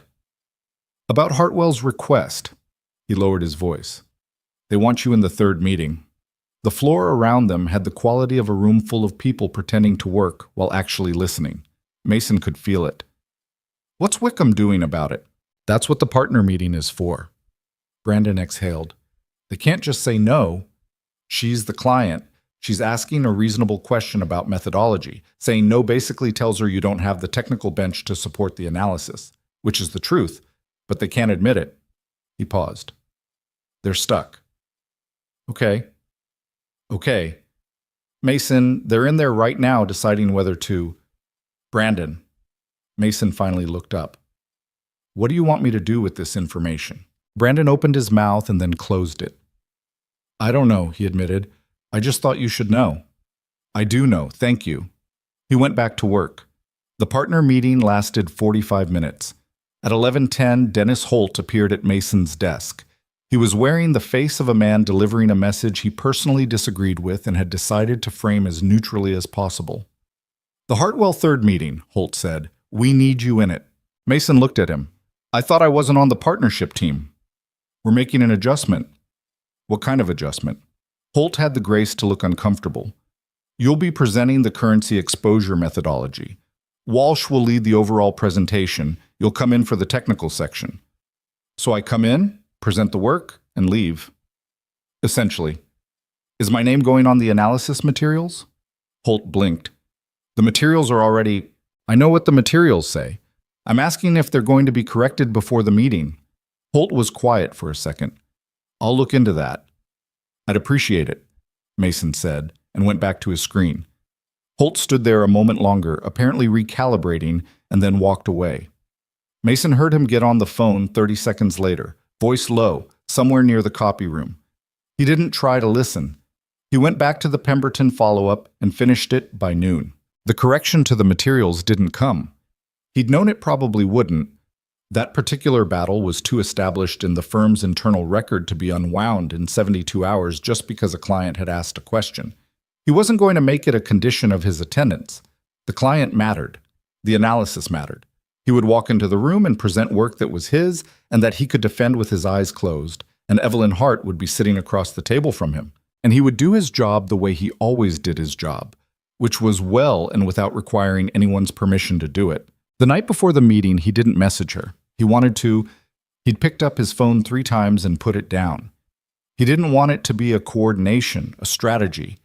They'd agreed, in the way that didn't require explicit stating, that what happened in that conference room would happen on its own terms. He helped Sophie with the spelling worksheet instead. She was learning words with silent letters and was personally offended by the existence of the letter K in night. "Why is it there if it doesn't do anything?" she asked, with the reasonable fury of a 7-year-old encountering systemic illogic for the first time. "Some things are there for historical reasons that made sense once," Mason told her. "That's dumb." "Sometimes, yeah."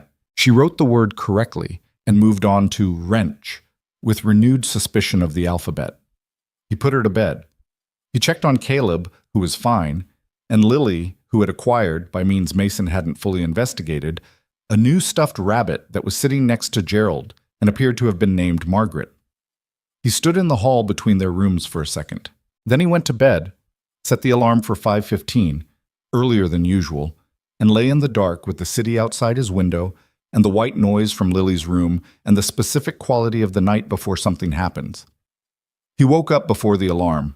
He dressed in the dark, made coffee, stood at the kitchen window looking at the parking lot below where the orange light of the early morning made everything look briefly like a painting of itself. He thought about what he was walking into.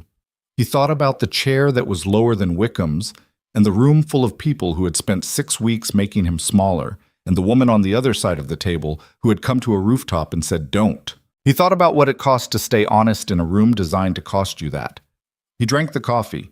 He left before the kids woke up, which he almost never did, and left a note on the kitchen table that said, "Eggs in the fridge, love you, call if you need anything." The same note he'd left the 3 times before in 3 years that he'd had early mornings they couldn't know about. The meeting was at 10. He arrived at 6:15 because that was when he arrived, because the floor was his in the early morning, and he needed those 2.5 hours to be completely inside the work before the world started pressing in. He pulled up the full model. He went through every layer of it, the assumptions, the data sources, the correlation structure, the stress scenarios.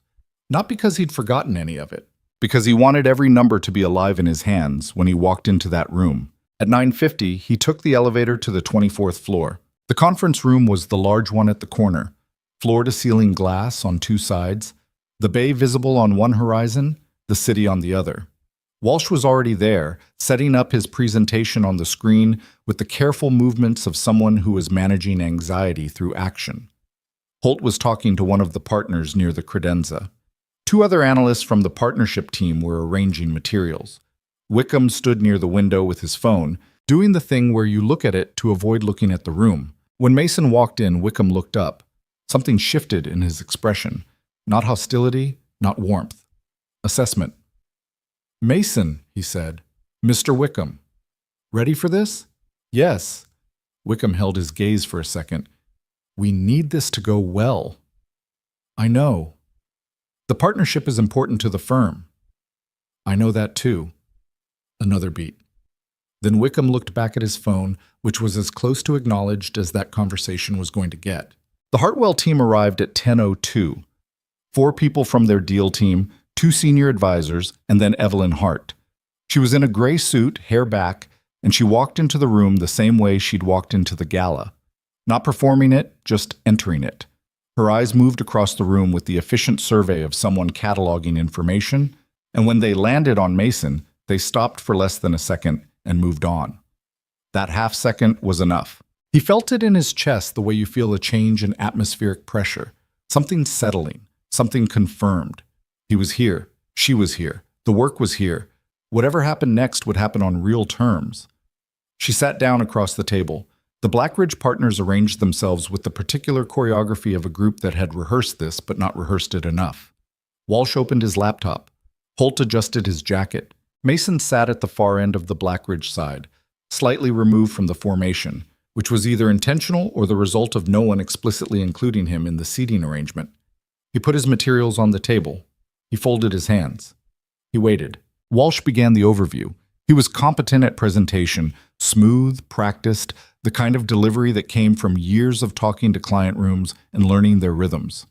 He moved through the market landscape, the portfolio approach, the firm's track record. Mason listened and watched Evelyn's team. The senior advisors were taking notes. The deal team was watching the screen. Evelyn was watching Walsh with an expression that was professional and attentive and giving absolutely nothing away. 20 minutes in, Walsh transitioned to the risk framework. "The core of our analytical approach," he said, "is a proprietary exposure model that identifies nonlinear risk concentrations in institutional portfolios. I'll turn it over to our analysts to walk through the methodology." Every eye in the room went to Holt, who was the name on the materials. Holt did not stand up. A beat of silence, with the particular texture of a room realizing something has gone wrong. Mason stood up. He didn't look at Wickham. He didn't look at Holt. He pulled up the model on his laptop, connected it to the screen, and began.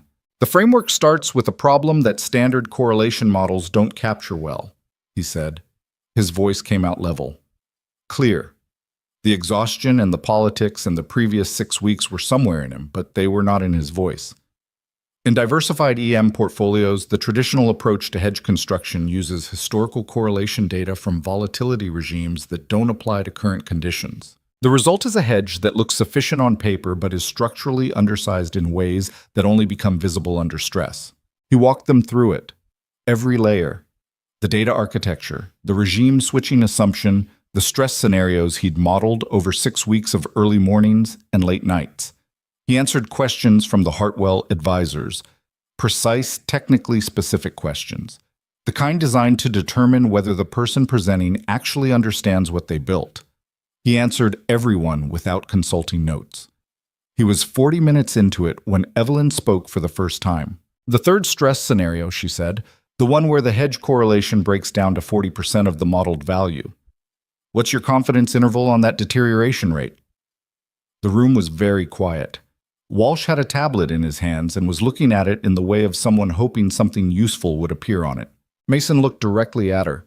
The 90% confidence interval runs from 32 to 58% of modeled correlation. The 40% point estimate is the median of a right-skewed distribution. The tail risk runs significantly worse. I can walk through the distribution if that's useful. Please, she said. He walked through the distribution. It took 11 minutes. When he finished, the room had the quality of a space where something has shifted without anyone officially announcing it. Evelyn looked at her lead advisor, who gave a small nod. Then she looked at Mason. Not at Walsh. Not at Wickham. At Mason. Thank you, she said. That's very clear. It was a professional sentence. 2 words that meant nothing in isolation. But the way she said it, the particular weight of someone saying something they mean entirely, landed in the room differently than the rest of the words that had been said in it. Wickham was watching from his end of the table. Walsh was watching. Holt was watching. Every person in the room understood that something had just been exposed, not through accusation, but through the simple act of a question being answered by the person who could actually answer it. The meeting wrapped up 40 minutes later. Evelyn's deal team collected their materials. Handshakes were exchanged. Wickham was talking. More than usual, which meant he was managing something. Mason had stepped back from the table and was gathering his materials and not doing the post-meeting networking that the senior people were performing, because it wasn't his role, and he wasn't going to insert himself into it. He was near the door when Evelyn appeared at his shoulder. She was carrying her folio and had the brisk posture of someone on a timeline, which she was. Her team was waiting in the hallway. The Pemberton sector brief, she said quietly, at a volume that didn't carry to the rest of the room. From 3 weeks ago. Your client contact forwarded it to us. They're a secondary investor in a fund we advise. I read it last week. He looked at her. Okay. It was good, she said. Just that. But her eyes said more than the words, said several things at once that weren't appropriate for a conference room with Wickham 15 feet away. Said, I see you. I see all of it. I saw the whole thing. Then she was gone, through the door, into the hallway, her team falling into step around her with the practiced efficiency of people who knew how she moved and matched their pace to it. Mason stood in the conference room for a moment after she left. Walsh was talking to one of the partners. Wickham was on his phone. Holt was gathering his things with the movements of a man who wanted to be somewhere else. Mason picked up his materials. He straightened them against the table. The model was still on the screen. The distribution curve he'd walked through, the stress scenarios, 6 weeks of early mornings visible to anyone who wanted to look at the shape of the work. Nobody looked at the screen. He walked to the elevator, rode it back to 21, sat down at his desk. The floor was moving around him at normal speed. Phones ringing, keyboards going, the low continuous hum of a building doing its financial business. Everything exactly the same as it had been this morning. Except that it wasn't. He knew it wasn't. He didn't know yet what it was instead. Didn't know what Wickham's team would do next, whether the partnership would proceed, whether the exposure of this morning would result in anything beyond a temporarily uncomfortable room. He didn't know what was happening on the other side of the building with Evelyn's team, or what she was saying to her advisors right now. He knew he'd done the work. He knew he'd walked into a room and answered every question. He knew that when she'd asked the one that mattered most, he'd had the answer. He opened the Pemberton file and started on the follow-up. His back hurt. His coffee had gone cold. The city outside the window was doing its late morning thing, all that noise and motion and the ordinary relentlessness of it. He worked. That was the thing about Mason Reed. Whatever else was happening, whatever was being taken from him, or arranged against him, or prepared to unravel, he worked. Not because he didn't feel the rest of it. He felt the rest of it fine. But the work was his in a way that the rest of it wasn't. And that particular ownership, the thing they could reassign and rename and present under other people's credentials but could never actually take from him, was the piece of himself he protected most. He worked until 6:15. He drove home. He made dinner. He helped Sophie understand why the K in night existed even though it wasn't fair. He checked on the rabbits, Gerald and Margaret, which were both fine. He sat at the kitchen table with Caleb, and they talked about the English essay, tightening the thesis. And Caleb said something sharp and precise about the difference between ambition and desperation that made Mason stop and look at him and think, "Where did you come from?" He put his kids to bed. He washed the dishes. He stood at the kitchen window and looked at the parking lot below in the dark. His phone was on the counter. He picked it up and looked at it. Nothing yet. He hadn't expected anything yet. He put it down and went to bed. The water stain was still there. His back still hurt. But somewhere in the 24th floor conference room he'd walked into this morning, as the man they'd made peripheral, he had stood up and answered every question. And Evelyn Hart, Nova, had looked at him across a table full of people who had spent 6 weeks arranging his disappearance. And she had said, "Thank you, that's very clear." He was still carrying those words home carefully, the way he'd carried something across the rooftop 3 weeks ago, like something he didn't want to put down in the dark. He closed his eyes. Tomorrow the alarm would come at 5:47. He'd be up before it. The days after the third meeting had a particular suspended quality, the way air feels before a weather system fully commits to arriving. Mason came in at 6:15, did his work, went home. The floor at Blackridge moved around him with the slightly altered energy of a place where something has happened but no one has officially addressed it yet. The specific institutional holding of breath that precedes a decision being made somewhere above the level where regular people operate. Nobody said anything to him directly. Not Holt, not Walsh, not Wickham. Brandon stopped by his desk on Thursday morning and asked with studied casualness whether he'd heard anything. Mason said no. Brandon nodded and went back to his desk with the energy of a man running calculations he hadn't finished yet. Priya brought him coffee on Friday without being asked, which was a small thing and which he accepted without making it into more than it was, but which he registered. He talked to Evelyn that Friday night. Brief, she had an early flight, some board obligation in New York that she'd mentioned in passing the week before. She asked how the floor felt. He told her suspended. She said that made sense. He asked what was happening on her end, and she said she was still working through the evaluation, that she didn't rush decisions of this scope, that there were things she needed to think through carefully before she moved. He told her he understood. She said she knew he did. He went to bed and lay there longer than usual, turning things over. He was not someone who dealt well with suspension, not because he was impatient, but because suspension required tolerating uncertainty about things that were pressing against the rest of his life. The hot water heater had finally given up entirely on Tuesday. He'd been managing with cold showers for 3 days, which was less catastrophic than it sounded, but was the particular indignity of a man who had run the numbers a dozen times and kept arriving at the same tight arithmetic.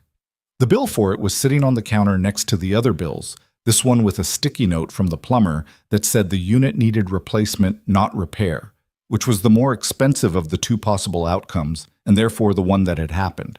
He took cold showers. He kept working. He did not ask Evelyn for anything. The following Monday, Richard Wickham called him into the 24th floor office at 2 p.m. Mason rode the elevator with the awareness of a man who has learned to keep his face neutral while his mind runs the possible scenarios.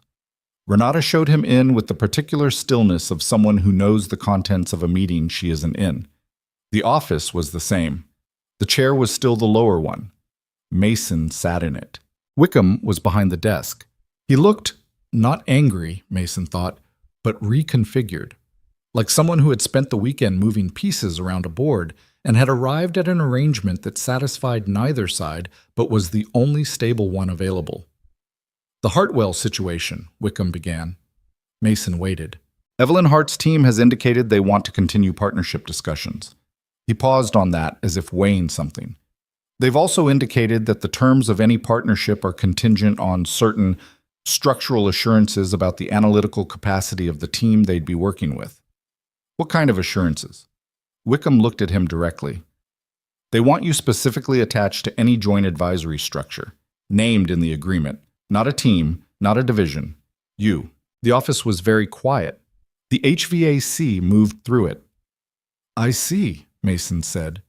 "It puts us in a difficult position," Wickham said. The language was careful. Us, not me, the institutional plural that distributed discomfort. "We've been running the partnership process without you at the forefront. Adjusting that now, adjusting it to accurately reflect who built the work you've been presenting, Mason said. He said it without heat, just as a clarification. Wickham absorbed that. His expression didn't change exactly, but something behind it did. The slight reframing that happens when someone decides not to contest a thing they know is true. Yes, he said. That. What are you asking me? I'm asking whether you're willing to be part of the Hartwell partnership team going forward, with appropriate recognition and compensation adjusted to reflect the scope of the role. Mason looked at him. The afternoon light was coming through the corner windows at an angle that made the bay outside look almost abstract, just color and motion. He thought about the note he'd sent Holt in October that had come back with someone else's name on it. He thought about Tyler and the transition document. He thought about the email at 3:15 that had used the word productively without mentioning his name once. What does appropriate compensation mean specifically? He said. Wickham named a number. It was a real number, so not transformative, not life-changing in the way of someone whose life has a lot of room to be changed, but real. Enough to replace the hot water heater without a timing problem. Enough to give Lily a bedroom that wasn't a converted alcove with a curtain instead of a door. Enough to stop doing the math the way he'd been doing the math for 3 years. He sat with it for a moment. I need to think about it, he said. Wickham blinked. This was apparently not the response he'd prepared for. The Hartwell team is moving on a timeline. I understand the timeline, Mason said. I built the model they're evaluating. I understand the timeline very well. He stood up. I'll have an answer by Wednesday. Wickham looked at him across the desk. The desk with the chair that was slightly lower, in the office with the 4,000 square foot view, in the building where Mason had been arriving at 6:15 for 3 years and leaving invisible. Something in Wickham's expression, for the first time in all of those 3 years, was close to uncertainty. Not the discomfort of a man who'd been challenged, the discomfort of a man who was realizing, belatedly, what had been sitting at a desk on his 21st floor the entire time. Wednesday, Wickham confirmed. Mason rode the elevator back to 21. He sat down at his desk. He did not allow himself to have the reaction he could feel sitting in his chest, because the floor was not the place for it, and Brandon Cole was definitely watching from across the room. He opened his laptop and worked until 6:15. That night, after dinner, after the kids were in bed, after he'd stood in the kitchen looking at the hot water heater bill for approximately the 100th time, he opened his laptop and typed, "Wickham called me in today." Her response came in under 2 minutes, which meant she'd been at her computer. "I know," she wrote. "You know. My deal team communicated our conditions to their partnership committee this morning. I expected they'd move quickly." A pause. "How do you feel about it?" He thought about that. How did he feel? The answer was complicated in ways that required more than a sentence.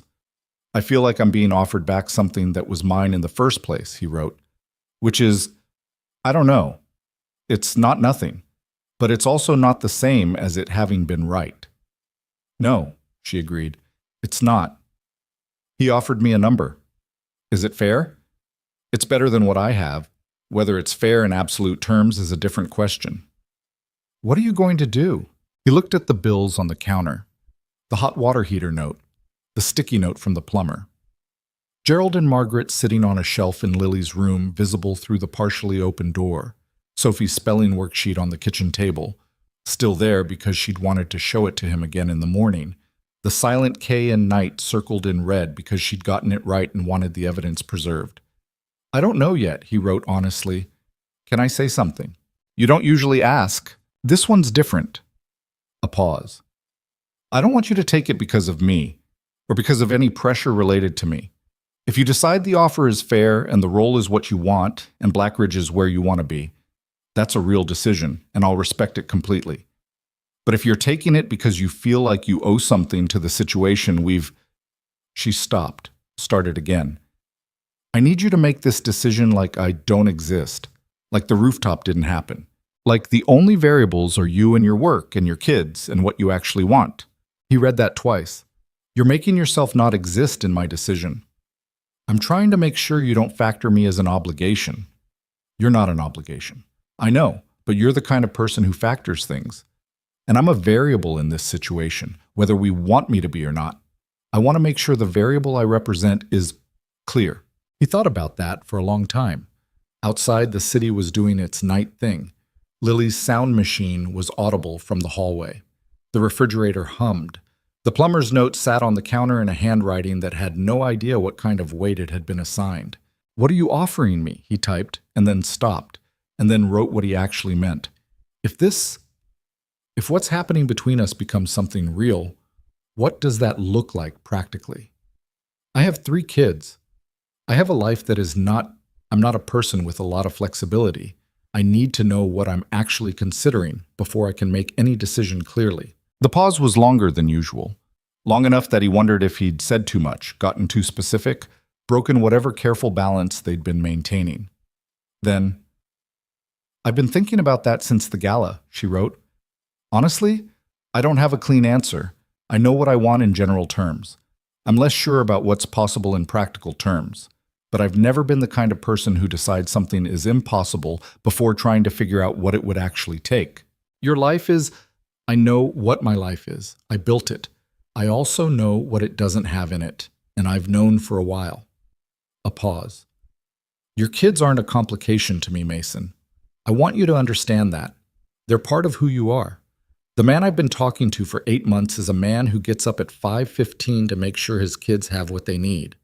I didn't fall for you in spite of that. I fell for you because of the whole picture." He sat with the word "fell" for a moment. Neither of them had used that word before. She'd used "afraid." She'd said things that circled around something without naming it directly. And he'd done the same because they were both careful people who had learned to be careful for their own separate reasons. But there it was now, sitting in a message on his screen at 10:40 at night in an apartment with bills on the counter and 3 kids sleeping in the next rooms.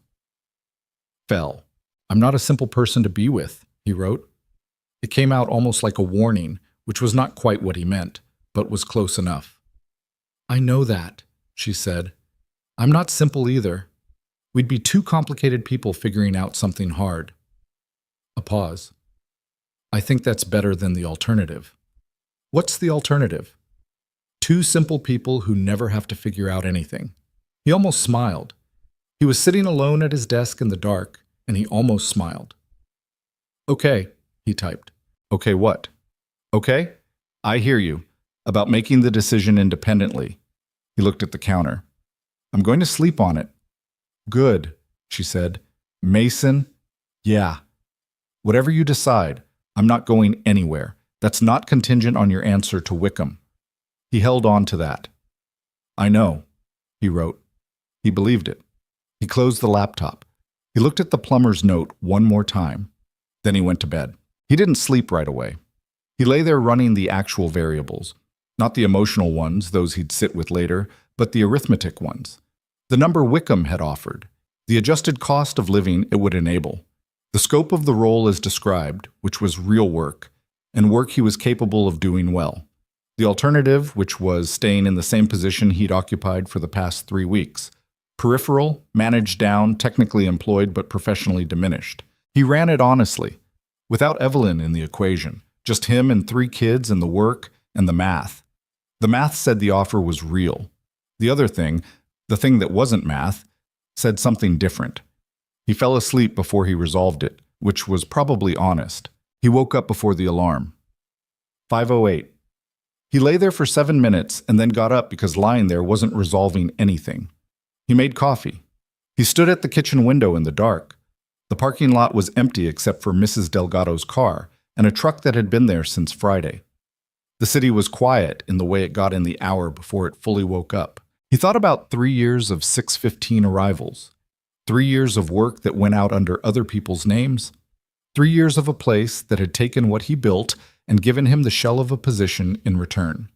He thought about Wickham's face when he'd said Wednesday and walked out, the uncertainty in it, the recalibration, the look of a man realizing something late. He thought about what Caleb had said on the Saturday in the kitchen. You should do something about it. He thought about what Evelyn had said. Make this decision like I don't exist. He drank his coffee. By 7 o'clock, kids awake, eggs on the stove, Sophie explaining to Gerald and Margaret that they needed to behave while she was at school, Caleb eating toast with the meditative focus of someone who was not yet fully conscious. Mason had made his decision, not the one that anyone at Blackridge was expecting. He called in at 8:30 and left a message with Renata that he would be in at 9 instead of his usual time. Then he drove Caleb and Lily to school, dropped Sophie at the program that took the younger ones in the morning, and sat in the school parking lot for 5 minutes doing nothing in particular. Then he drove to the office. He went to the 21st floor first. He sat at his desk. He opened a document and spent 45 minutes writing something he'd never written in 3 years at Blackridge. A full account of the work he'd done, the analyses he'd produced, the contributions that had been attributed elsewhere. He wasn't writing it as an accusation. He was writing it as a record, clear, specific, dated, the kind of document that required no one's acknowledgement to be true and that would exist regardless of what happened next. He saved it to his personal drive. He printed one copy. He folded it and put it in his inside jacket pocket. Then he took the elevator to the 24th floor and asked Renata to let Wickham know he had his answer. She showed him in at 10:15. Wickham was there, Walsh was there, and unexpected, which Mason registered in the half-second before his face settled. So was one of the founding partners, a man named Gerald Ashby, who appeared at the firm about twice a year and whom Mason had spoken to exactly once, at a company anniversary event where Ashby had confused him with someone from accounting. The addition of Ashby told Mason something. This meeting was being treated as more significant than a simple yes or no to a compensation offer. Wickham had assembled reinforcements. Mason sat in the lower chair. He looked at the three of them. "I've thought about the offer," he said. Wickham nodded. "And?" "I'm declining." The room went quiet in the way of a room that has been surprised. Walsh put down his pen. Ashby, who had the impassive quality of a man who had seen a great deal of business over 40 years and had learned to keep his face neutral, let something shift very slightly in his expression, something that was not quite surprise but was adjacent to it. Wickham said, "Mason, I want to explain why," Mason said. "Not because I owe you an explanation, but because I think it's worth saying clearly." Wickham gestured with his hand, a go-ahead that was also a managing gesture, the kind that meant say your thing and let's move on. "I've been at this firm for 3 years, Mason said. In that time, I've built models that saved clients $11 million in a single quarter. I flagged the Albrecht derivatives exposure before it blew up. I wrote the currency mismatch analysis that is currently the centerpiece of the Hartwell partnership pitch. I wrote it alone before 6 in the morning over 6 weeks, and it went into presentation materials under someone else's name." By Rosnitz. He kept his voice even. "When I refused to use my relationship with Evelyn Hart as a business development tool, I was pulled from projects, excluded from meetings, and given work that had been specifically reduced in scope to reflect my new status as someone who had been inconvenient." Nobody spoke. Walsh was looking at the table. Ashby was watching Mason with an expression that had moved from impassive to something more active. "The offer you made me is a reaction to a client asking where the actual analyst is," Mason continued. "It's not a correction of what happened. It's a business necessity. And I understand that I'm not sitting here telling you you're wrong to make a business decision. I'm telling you that taking that offer would mean pretending the past 3 years happened differently than they did, and I'm not able to do that." He paused. "I'm also not able to do it because I'm trying to teach 3 children what it looks like to know what you're worth. And I can't teach them that while staying somewhere that only offered to acknowledge my value when a client forced the question." Ashby said very quietly, "How old are your children?" Mason looked at him. The question was unexpected. 14, 9, and 7. Ashby nodded once. He leaned back in his chair. Something in his bearing had shifted, not dramatically, but definitively, the way a balance tips when one more weight gets added to a scale. "Mr. Wickham," Ashby said, in a tone that had nothing performative in it, "I think we need to talk." He looked at Mason. "Not today, but I'd appreciate if you didn't make any final decisions this week." Mason looked at him. "I'll be in the building," he said. "I'm not going anywhere until I have somewhere to go." He stood up. He picked up his materials. He left the meeting room with the document still folded in his inside jacket pocket, unneeded, its existence enough. The elevator back to 21 was empty. He wrote it down watching the floor numbers change and thought about what had just come out of his mouth and whether he regretted any of it. He ran it back. He did not regret any of it. which was either integrity or stubbornness, and he decided years ago that in his particular case the distinction wasn't important enough to lose sleep over. Brandon was waiting at his desk, not subtly. He was standing next to it, not even pretending to be doing something else. "Well?" he said. I declined. Brandon stared at him. They offered you. I know what they offered me. And you said no." "Yes." Brandon put both hands on top of his head in the gesture of a man whose understanding of another person's decision-making has just fundamentally broken down. "Reed, why?" "Because the offer was real, but the reason for it was wrong." You can't." He stopped, started again. "You have kids. You have a hot water heater situation. You mentioned it last week." "I know." You turned down a real number because of a principle." "Yes." Brandon looked at him for a long moment. Then slowly, both hands came down from his head. Something in his expression settled into something that was quieter than his usual register, something that looked almost like it cost him. "I've been presenting your work for 6 weeks," he said. "Not my work specifically, but I was in the room when they did it. I let it happen." A pause. "I don't know what that says about me. It says you're 29 and working at a firm where that's how things work, and you didn't have enough reason yet to push back," Mason said. "That's not the same as being a bad person. It's being someone who hasn't been tested on it yet." Brandon was quiet. "What are you going to do?" "Work," Mason said. Same as always. He sat down and opened his laptop and did exactly that. The rest of the day moved slowly in the way of a day that is waiting on something. At 4:30, Renata called his desk, an unusual occurrence, and asked if he could come up to the 24th floor. Not Wickham's office, the East Conference Room. He went. Gerald Ashby was there alone. No Wickham, no Walsh, no Holt. Just Ashby in a chair at the far end of the conference table with a legal pad in front of him and a pen he wasn't using. Mason sat down. "I've been at this firm for 37 years, Ashby said, without preamble. "I founded it with 2 other men in a building in Coral Gables with a window unit that didn't work and a client list that fit on a single page." He looked at his legal pad. "I've seen a lot of the thing you described today. Good work going invisible. Institutions optimizing for who gets credit rather than what gets done." He paused.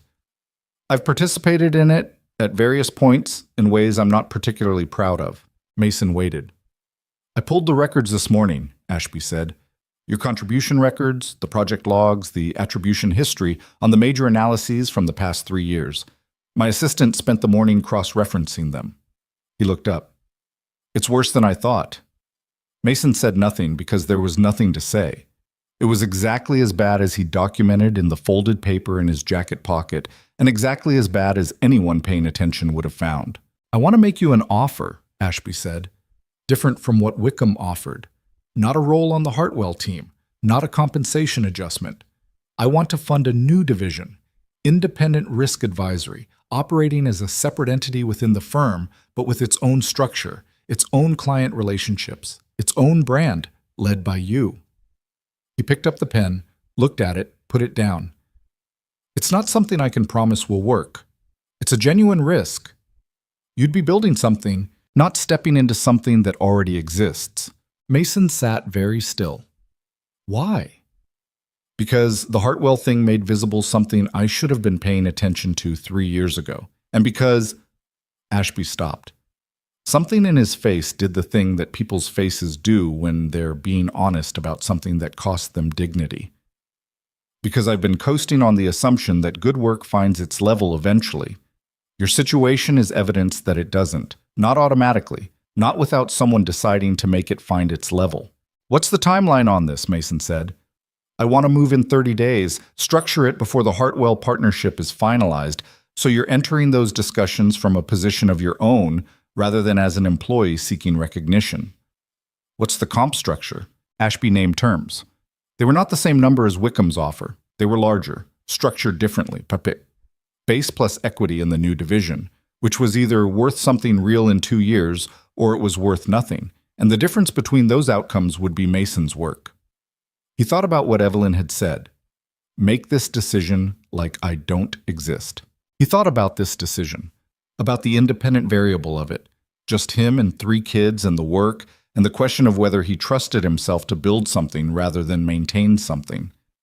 He thought about 6 weeks of 6:15 arrivals in the early dark and a model built in those hours that was currently the centerpiece of the biggest partnership discussion his firm had attempted in 5 years. "I need to talk to someone," he said. "Tonight." "Of course. I'll have an answer by tomorrow morning." Ashby nodded. He stood, which was Mason's cue to stand too. They shook hands across the table. Not performative, not the handshake of a deal already done. Just 2 people making a physical acknowledgement that something real had been said. "Read," Ashby said as Mason moved toward the door. "The document in your jacket pocket. Whatever it is, keep it. You shouldn't need it, but keep it." Mason looked at him. He hadn't mentioned the document. "How?" 37 years, Ashby said simply. Mason rode the elevator back down. He drove home on automatic, barely registering the traffic, his mind running the variables at a pace that was faster and cleaner than usual, which happened sometimes when a decision was actually simple once the noise cleared away from it. He picked up Sophie from the afternoon program. She had a drawing she'd made of a horse and a bird sitting in a tree, which she explained was a story about 2 friends who were different but decided to be friends anyway. He told her it was great. She agreed. He got home, made dinner, existed in the rhythm of it. The table set, the food made, the homework checked. Caleb had a quiz returned that was 91% and was displaying the particular teenage restraint of someone who was pleased but had decided that enthusiasm was not the correct affect. Lily wanted to know if Margaret and Gerald could have a 3rd friend named Francis. Mason said he'd think about it, which by now they both understood to mean probably eventually. After the kids were in bed, he sat at his desk and opened his laptop. "Something happened today," he typed. Her response came quickly. "Tell me," he told her. The meeting with Wickham, the refusal, Ashby, the legal pad, the division proposal, the equity structure, the 30-day timeline. He told her all of it straight, without framing, the way he'd always told her things. The pause on her end was long. Not the kind of long that was deliberate, but the kind that meant she was actually thinking. "Mason," she wrote finally, "what do you want to do?" Not what should you do, what do you want? He thought about it honestly, the way he'd thought about everything this week, with the noise cleared away, just the actual variables. What he wanted. Not what made sense in theory, not what was safe, not what preserved what he already had.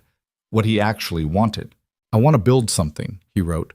"I've been maintaining things for 3 years, maintaining someone else's firm, maintaining a life that's functional, but I want to build something that's mine." "Then do that," she said. Immediately. No hesitation. "The equity structure is a real risk." "I know." "If the division doesn't perform," "I know." A pause. "Mason, you built a model in your spare hours before 6 in the morning that is currently driving a $100 million partnership negotiation. What makes you think you can't build a division?" He looked at the screen. "Nothing," he admitted. "Then stop asking me for permission you don't need." He almost laughed. He sat in the dark room and almost laughed, which was an unusual thing to feel at 10:45 on a Tuesday night with a plumber's note on the counter and 3 kids asleep in the next rooms. "There's something else," he typed. "Okay, if I take this, the division, the new structure, and the Hartwell partnership comes together with me in it, we'd be working together, professionally, on the same deal." A pause. "Yes." "That changes things." "It complicates things," she corrected. "It doesn't change the underlying thing. You'd have to recuse yourself from some decisions. There'd be—" "I know the professional implications," she said. "I've been thinking about them for 2 weeks. I have a legal team that has seen more complex situations than 2 people who talked online for 8 months and then met at a party." A pause. "It's manageable. It's not easy, but it's manageable. The question is whether the underlying thing is worth managing it for." He looked at that sentence for a moment. "I think it is," he wrote. "For me, I think it is." "Me too," she said. Simple, direct, the way she said things when she wasn't hedging, when she was just telling the truth. He sat with that for a while. The city outside his window, the sound machine from Lily's room, The refrigerator, the plumber's note, the drawing Sophie had made of two different animals deciding to be friends. "I'm going to call Ashby in the morning," he typed. "Tell him yes." "Good. After that, I think we should meet. In person. Not in a conference room and not at a gala." A pause, and then, "Yes, I'd like that. There's a place on the bay, nothing special. Good coffee, and they leave you alone." "That sounds exactly right," she said. He closed the laptop. He did not sit in the dark for very long this time. He was tired, the real kind, the kind that meant the adrenaline of the day had finally metabolized. He went to bed and lay there for a few minutes and thought about the document in his jacket pocket, still folded, still undeployed. He'd carried it into that room as a kind of armor. He'd come out without needing to use it. He thought about Ashby, 37 years. He thought about the kind of man who builds a firm over 37 years and still has the capacity, in the corner office of his own 24th floor, to look at a wrong thing and call it wrong. It wasn't nothing. It didn't fix the 3 years. It didn't return what had been taken or rename what had been misattributed.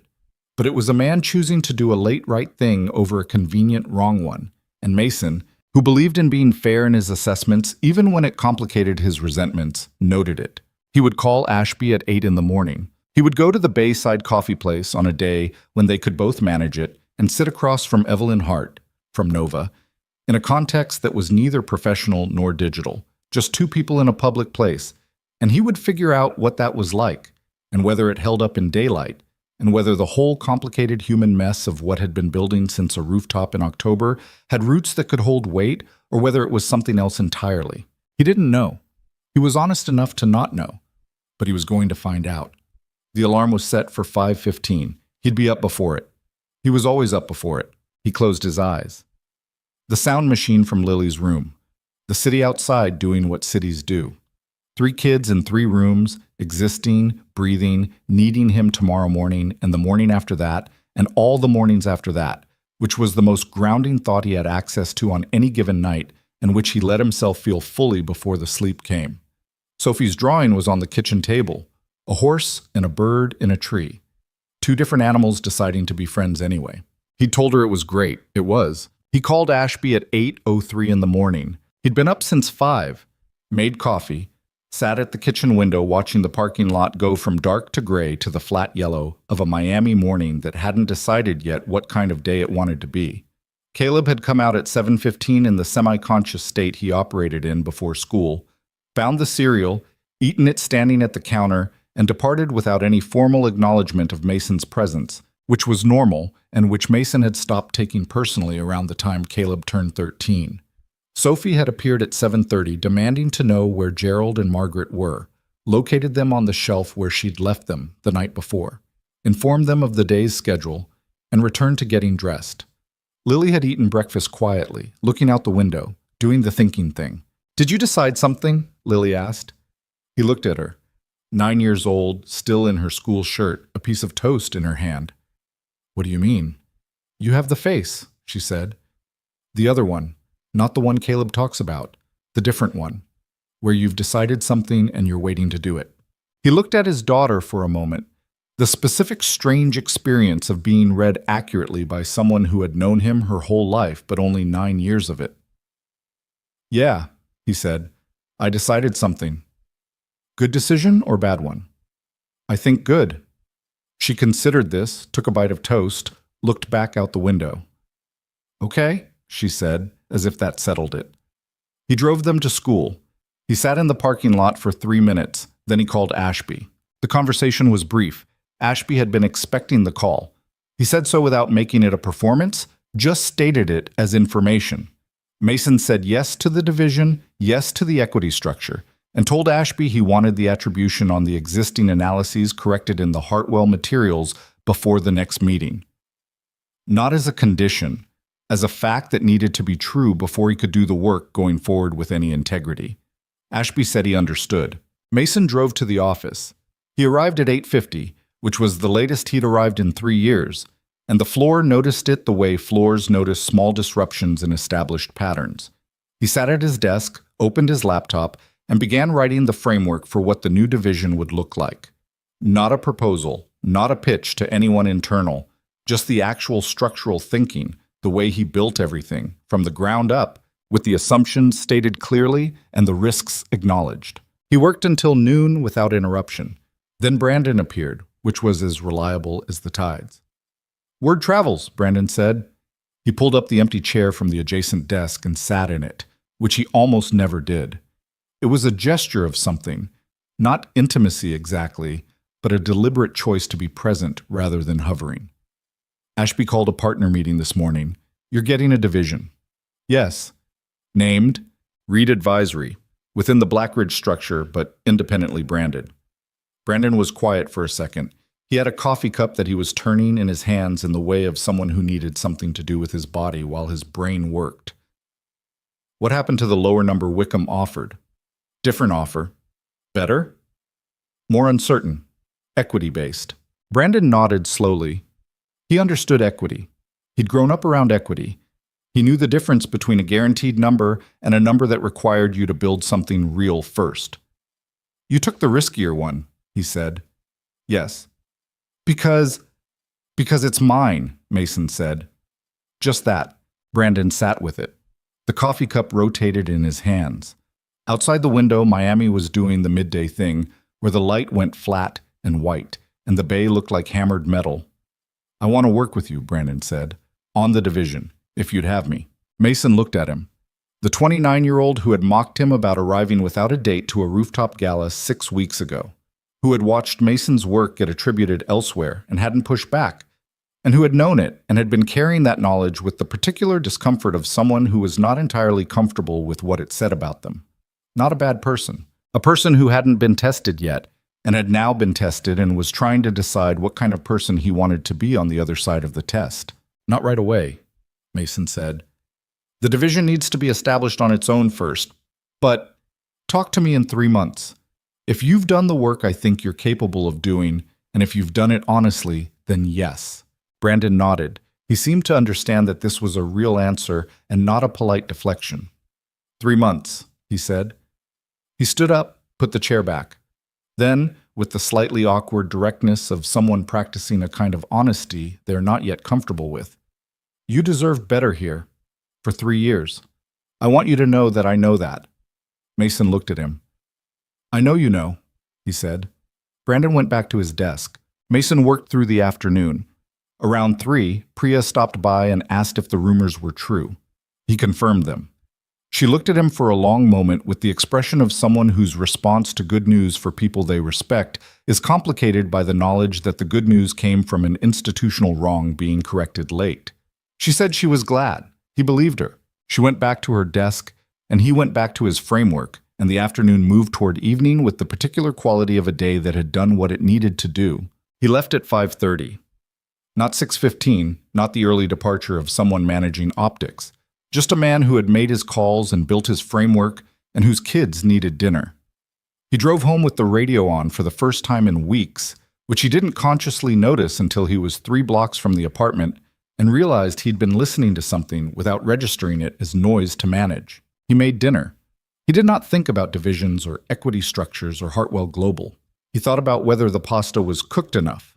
It was, barely, and about Caleb's history exam that was Thursday, and whether they needed to go over it again, and about Gerald and Margaret's potential new companion, Francis, whose existence Lily was advocating for with increasing strategic sophistication. He thought about cold showers, which were a next-week problem now rather than an ongoing one, because the hot water heater replacement was scheduled for Saturday, and the plumber's note was coming off the counter. After dinner, after the kids were settled with homework and reading and whatever Caleb was doing on his phone that he put down quickly when Mason walked by, just normally, the ordinary friction and warmth of 3 kids in a small apartment, Mason texted Evelyn. Not through the forum. Her actual number, which she'd sent him after the conference room meeting in a message that had said simply, "For when you're ready to use it." He'd been ready for 2 weeks. He'd waited because he wanted the decision with Ashby made first, wanted to walk into whatever came next between them as himself rather than as someone still in the middle of something. He texted, "Division is happening. Called Ashby this morning. I'm in." The response came in 4 minutes. "I know. Ashby's legal team sent mine a preliminary framework an hour ago." He smiled at his phone. You could have led with that. I wanted to hear it from you. He stood in the kitchen looking at those words and felt something loosen in his chest that had been held tight for longer than he'd been keeping track. Not the work thing, not the Blackridge thing, something underneath all of that.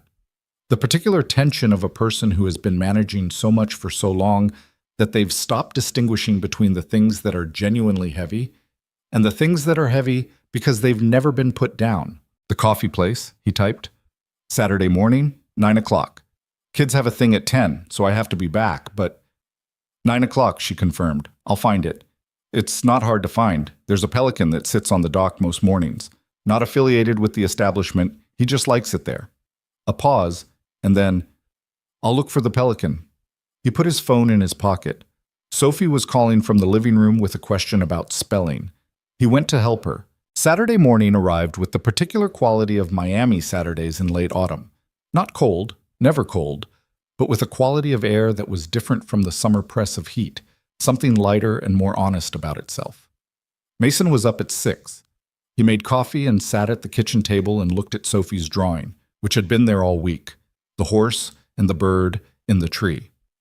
He'd been meaning to hang it on the refrigerator and kept not doing it for no particular reason.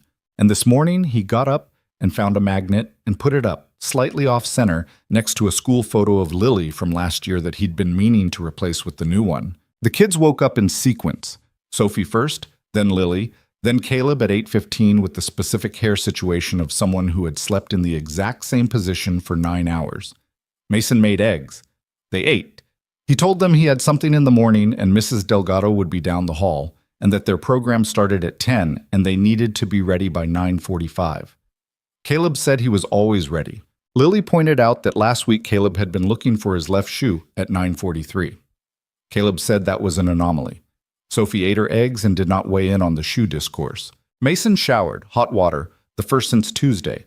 The new heater installed yesterday afternoon by the same plumber whose note had been on the counter, and dressed and stood at the mirror in the bathroom and did not do the thing where he talked himself out of going or convinced himself that the timing was wrong or that he needed to be more prepared.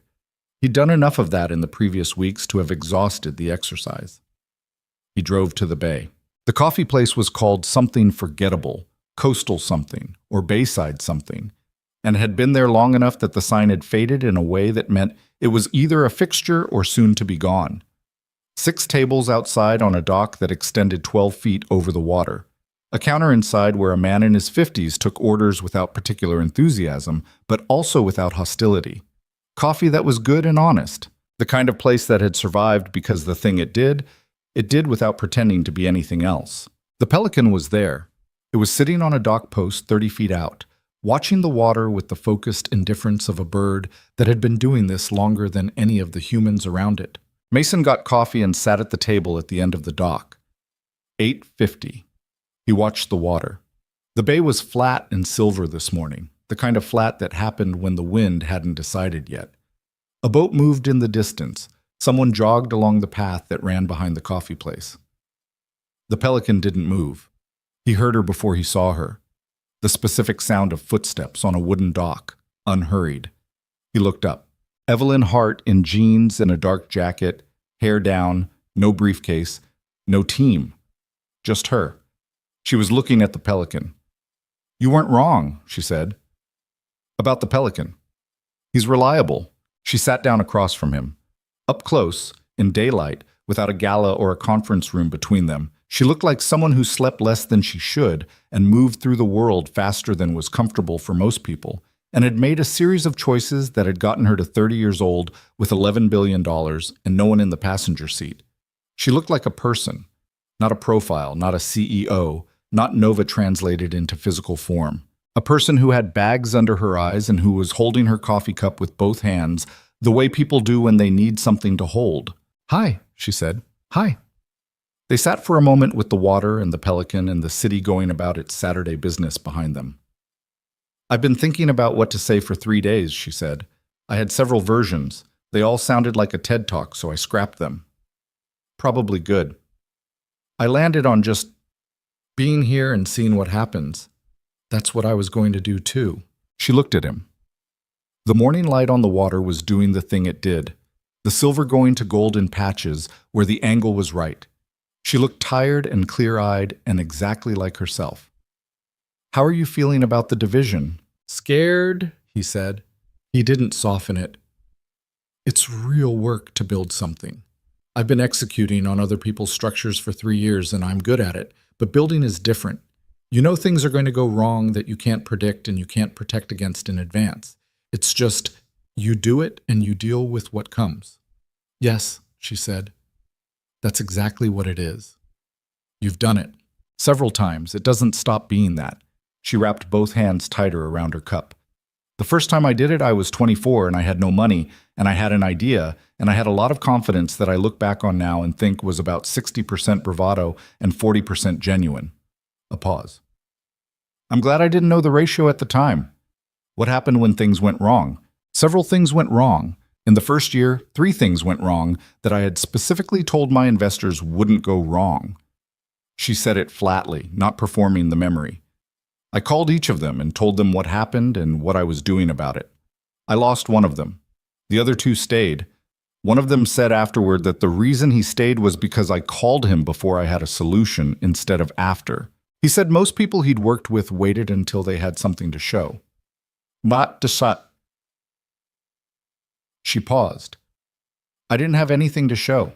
I just called because it was the honest thing to do." Mason looked at her. "That's something you've had your whole life, isn't it? That reflex." "What reflex?" "Toward honesty, even when it costs you something." She thought about it. "I think so. I don't always like it. It would be easier sometimes to not." She looked at the water. "I think it came from watching my father run the firm before I took it over. He was excellent at the technical work and genuinely not very good at the people part.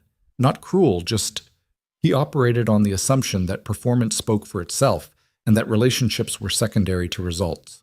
He spent 20 years building something excellent and then spent 5 years watching excellent people leave it because nobody was paying attention to them." A pause. "I decided when I was 22 that I wasn't going to do that." "And then you spent 8 months talking to someone online without telling him who you were." She winced. It was small and genuine. "Yes, I'm aware of the irony. I'm not trying to reopen it." "I know." She looked at him directly. "I'm aware that it was a contradiction. I'm aware that my reason, wanting to be known without being known as who I am, was a real reason and also a self-serving one. Both things are true." A pause. "I've thought about it a lot. What did you decide?" "That I did something that was imperfect for reasons that were real, and that the best I can do going forward is be straight with you. Not about everything simultaneously, because that's not how people work, but straight. No managed reveal. No information asymmetry I'm controlling for my own comfort." She held his eyes. "I know that's a statement and not a track record. You don't have to take it as a guarantee." "I don't need a guarantee," Mason said. "I need you to mean it." "I mean it." He believed her, not blindly. He was not a person who believed things blindly, hadn't been since long before Blackridge or the kids or any of the things that had taught him the specific cost of misplaced trust. He believed her the way he believed the currency mismatch analysis would hold under examination, because he'd checked the work from multiple angles and it held up every time. They sat for a while without filling it. The bay moved slightly, the flat silver of it giving way to something more textured as a small wind came through. The Pelican shifted on its post, considered something in the middle distance, decided against it. "Tell me about them," Evelyn said. He looked at her. "Your kids. You've mentioned them in pieces. Caleb, the 2 girls. Tell me about them like they're people, not like you're giving me a summary." He looked at the water. He thought about where to start with that. How do you describe the people you love most to someone who hasn't met them? Someone you want to see them accurately. Not perform them, see them. Caleb is 14 and he's the kind of smart that's going to be genuinely difficult for him for a few years, Mason said, because he can see through things faster than he can figure out what to do with what he sees. He argued last week that historical dates shouldn't count on exams if you understand the context. He's not wrong as a philosophical position. He's going to be wrong about it until he learns that some systems require you to demonstrate the basics before they let you question the structure. He paused. He's also the first person who noticed when something was wrong with me this fall. He didn't say much about it. He just noticed. And the girls? Lily is 9, and she's been running a quiet campaign for 3 months to acquire a third stuffed rabbit named Francis. She's never asked directly. She's just been building a case through incrementally increasing references to how Gerald and Margaret seem like they could use more social connection. I respect the strategy. He almost smiled. She's going to be fine. She already knows how to want something and work toward it without burning the whole room down. That's going to carry her. And Sophie.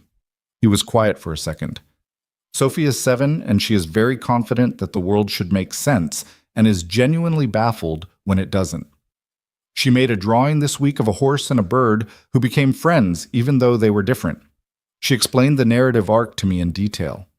He looked at the water. She's the one who most reminds me that things can be simpler than I make them. Evelyn was quiet.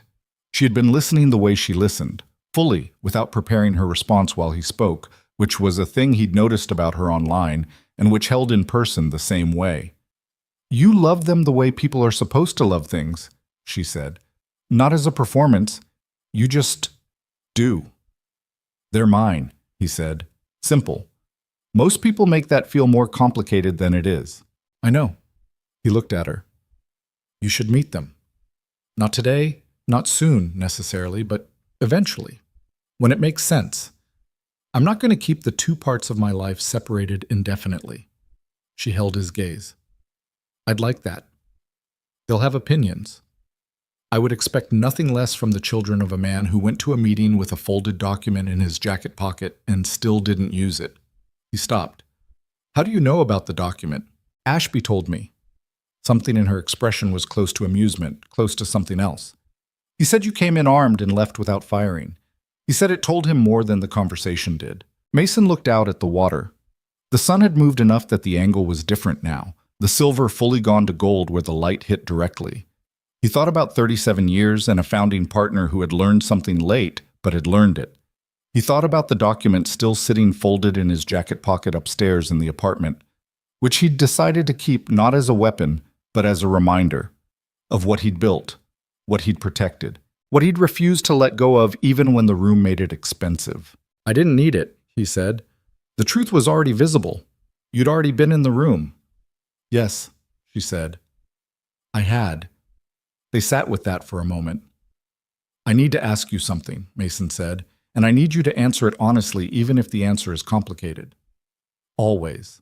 "What does this look like, the two of us?" "Practically. My life is, I've told you what my life is. It's 3 kids and a 6:15 alarm and a hot water heater that just got replaced and a division I'm about to try to build from scratch.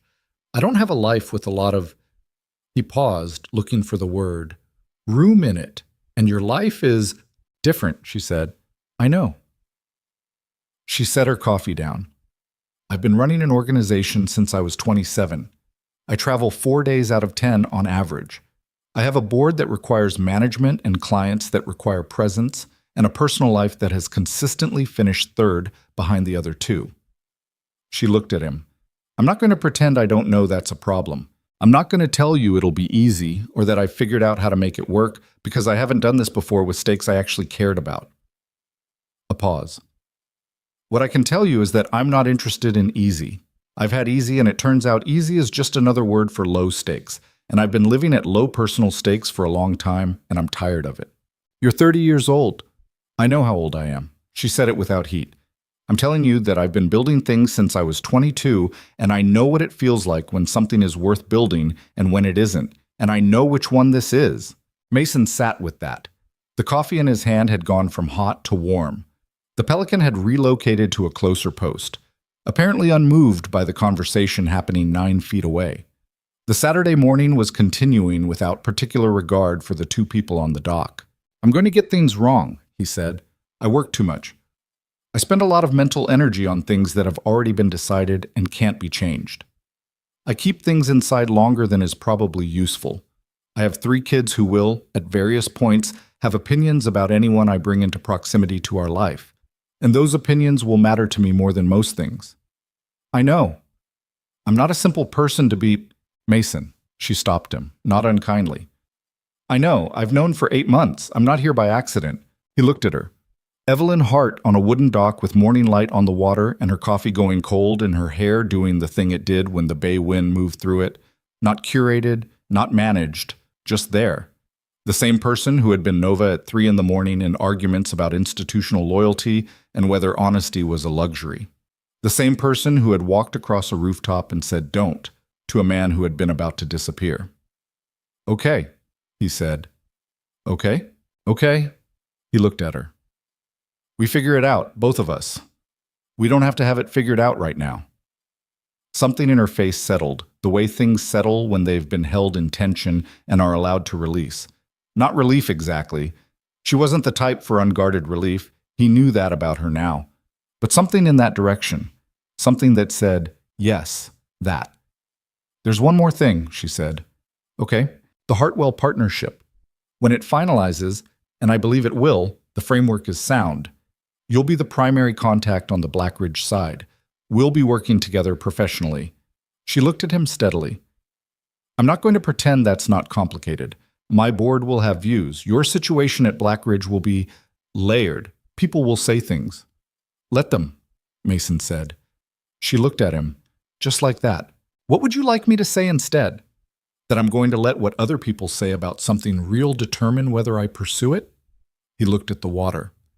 I spent 3 years doing work that was real and having people say it wasn't mine. I'm not going to apply that same logic in the other direction. She was quiet for a moment, then, that might be the most direct thing you've ever said to me. You said no more information asymmetry. I did. That's me being straight with you. She held his gaze. The morning light had shifted again. The bay doing what the bay does when the wind finally commits. The surface going from flat to moving, from silver to a dozen different things at once. Okay, she said. Me too. They sat for another 20 minutes. They talked about the division, the framework Mason had been building, the gaps he'd identified, the places where he was still working out the structure. She had questions that were good questions, the kind that came from someone who had built things and knew which load-bearing walls you had to get right in the first draft. He answered them honestly, including the places where he didn't know yet, and she listened to the not knowing without rushing past it to the part where it resolved. At 8:56, his phone buzzed. Caleb. Sophie can't find Margaret. He showed Evelyn the message. She read it. Margaret is the newer rabbit. She'll be on the shelf. Sophie looked in her bed and didn't find her there and has declared a crisis. He was already typing back. She's on the shelf, left side. Check behind Gerald.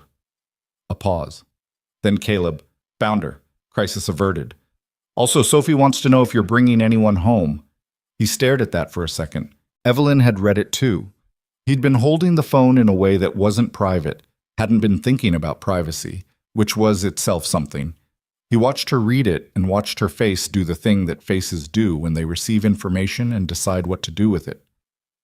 What are you going to tell him? She said. He looked at her. I'm going to tell him not today. He typed it, put the phone in his pocket. But I'm going to tell him other things eventually when it's the right time to tell them. And when is the right time? When I know it's real enough to bring into their lives. When I'm sure, not certain, I'm never certain, but sure enough that I'm not bringing something temporary into something permanent. He looked at her. I'm not there yet, but I'm not as far from it as I was 6 weeks ago. She nodded. The honesty of it landed between them without complication. That's fair, she said. Is it enough for you, right now? She held his gaze for a long moment. Yes, she said. Right now, yes. He stood. She stood. The Pelican, apparently having decided the dock was offering diminishing returns this morning, spread its wings and lifted off in the particular unhurried way of birds that have been doing something for long enough that they don't feel the need to make a production of it. It cleared the water by 12 feet and angled south toward wherever pelicans went when they were done watching. They walked back along the dock together. At the land end where the dock met the path, they stopped. People moved past on the jogging path. The coffee place was doing more business now, the Saturday morning crowd filling up the outdoor tables. I'll see you at the Hartwell preliminary in 2 weeks, she said. Professional context. Professional context, he agreed. And before that, if you want to... Yes, he said. He didn't make her finish the sentence. She looked at him. Something in her expression was careful and warm at the same time, which was very her, which he'd come to understand was not a contradiction, but was just her particular combination. The person who had built $11 billion and who had been afraid to tell him her name. Both of those things fully true at once. "Take care of your kids," she said. "Always," he said. She walked to her car. He walked to his. He drove home with the radio on and the windows down and the Miami morning doing what it did. All light and motion and the particular forward momentum of a city that didn't particularly care what you were carrying, but was going to keep moving regardless. He got home at 9:20.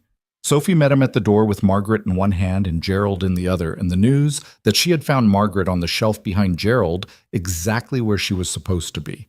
He said that was good news. She agreed and went back to whatever she'd been doing. He stood in the kitchen and looked at the drawing on the refrigerator, slightly off-center, the horse and the bird in the tree. He looked at the counter where the bills were. Fewer of them now. The hot water heater note was gone, replaced by the plumber's receipt, which he'd pay next week and which was already accounted for in the math that had gotten easier now that the math was different. He thought about something his sister had said to him 2 years ago when she'd called on a Sunday and asked how he was doing, and he'd said fine in the way that meant not fine but manageable. And she'd said, "Mason, you're allowed to want things for yourself too. It's not just the kids. It's allowed to be you too." He told her he was fine. He'd meant it in the sense that he was keeping everything upright and nothing was falling and the kids were okay. He hadn't meant it in the sense of being good. He'd never claimed that.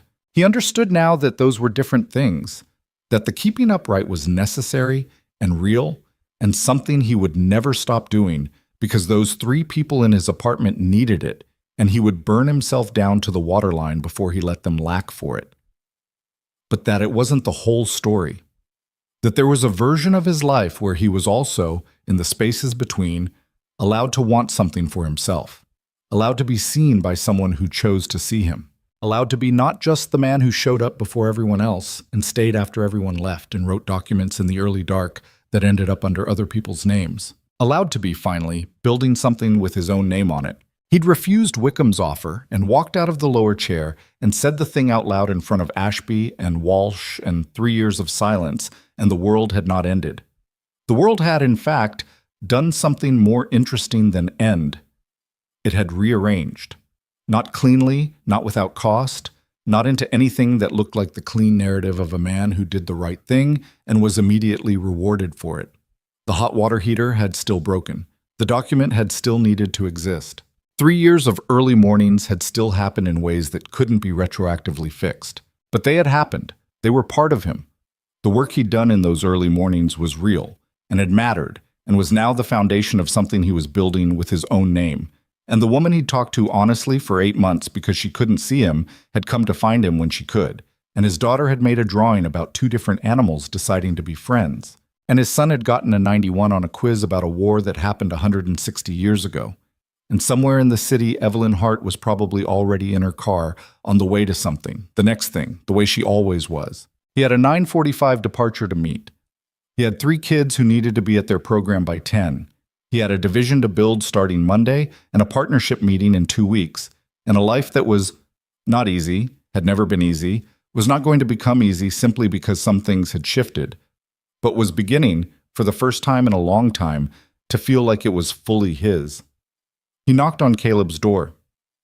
5 minutes, Caleb said from inside. 10 minutes, Mason said. Be ready. I'm always ready. You're rarely ready. Dad. Caleb. A pause.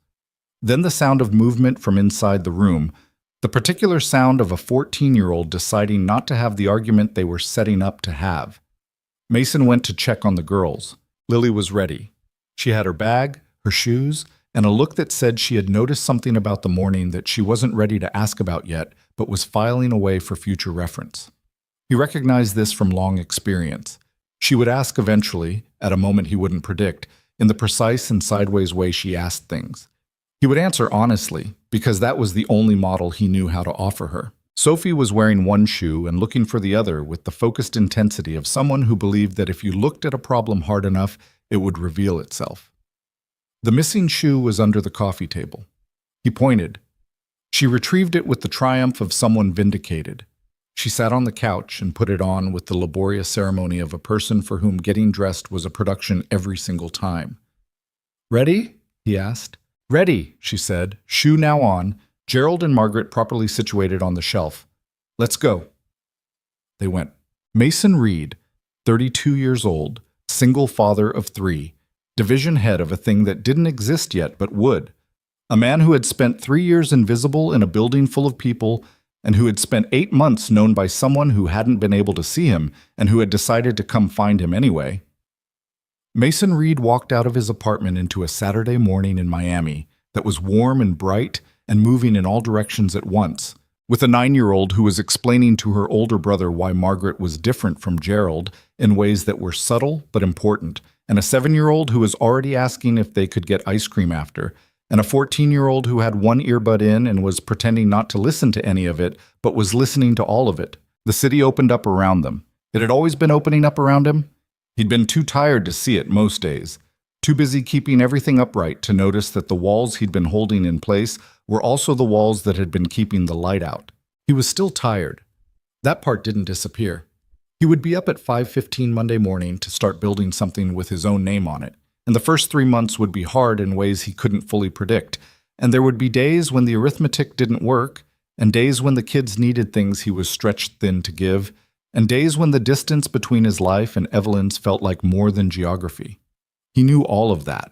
He knew it, and he walked into the Saturday morning anyway, Sophie's hand in his left hand, Lily's in his right, Caleb 3 steps ahead with his one earbud in, the 4 of them moving together through a city that didn't notice and didn't need to. Because Mason Reed had spent 3 years waiting to be noticed by a room full of people who were looking at everything except him. He understood now that the room had never been the point. The point had been the work. The point had been the 3 people walking beside him and the one who had come across a rooftop to say don't go.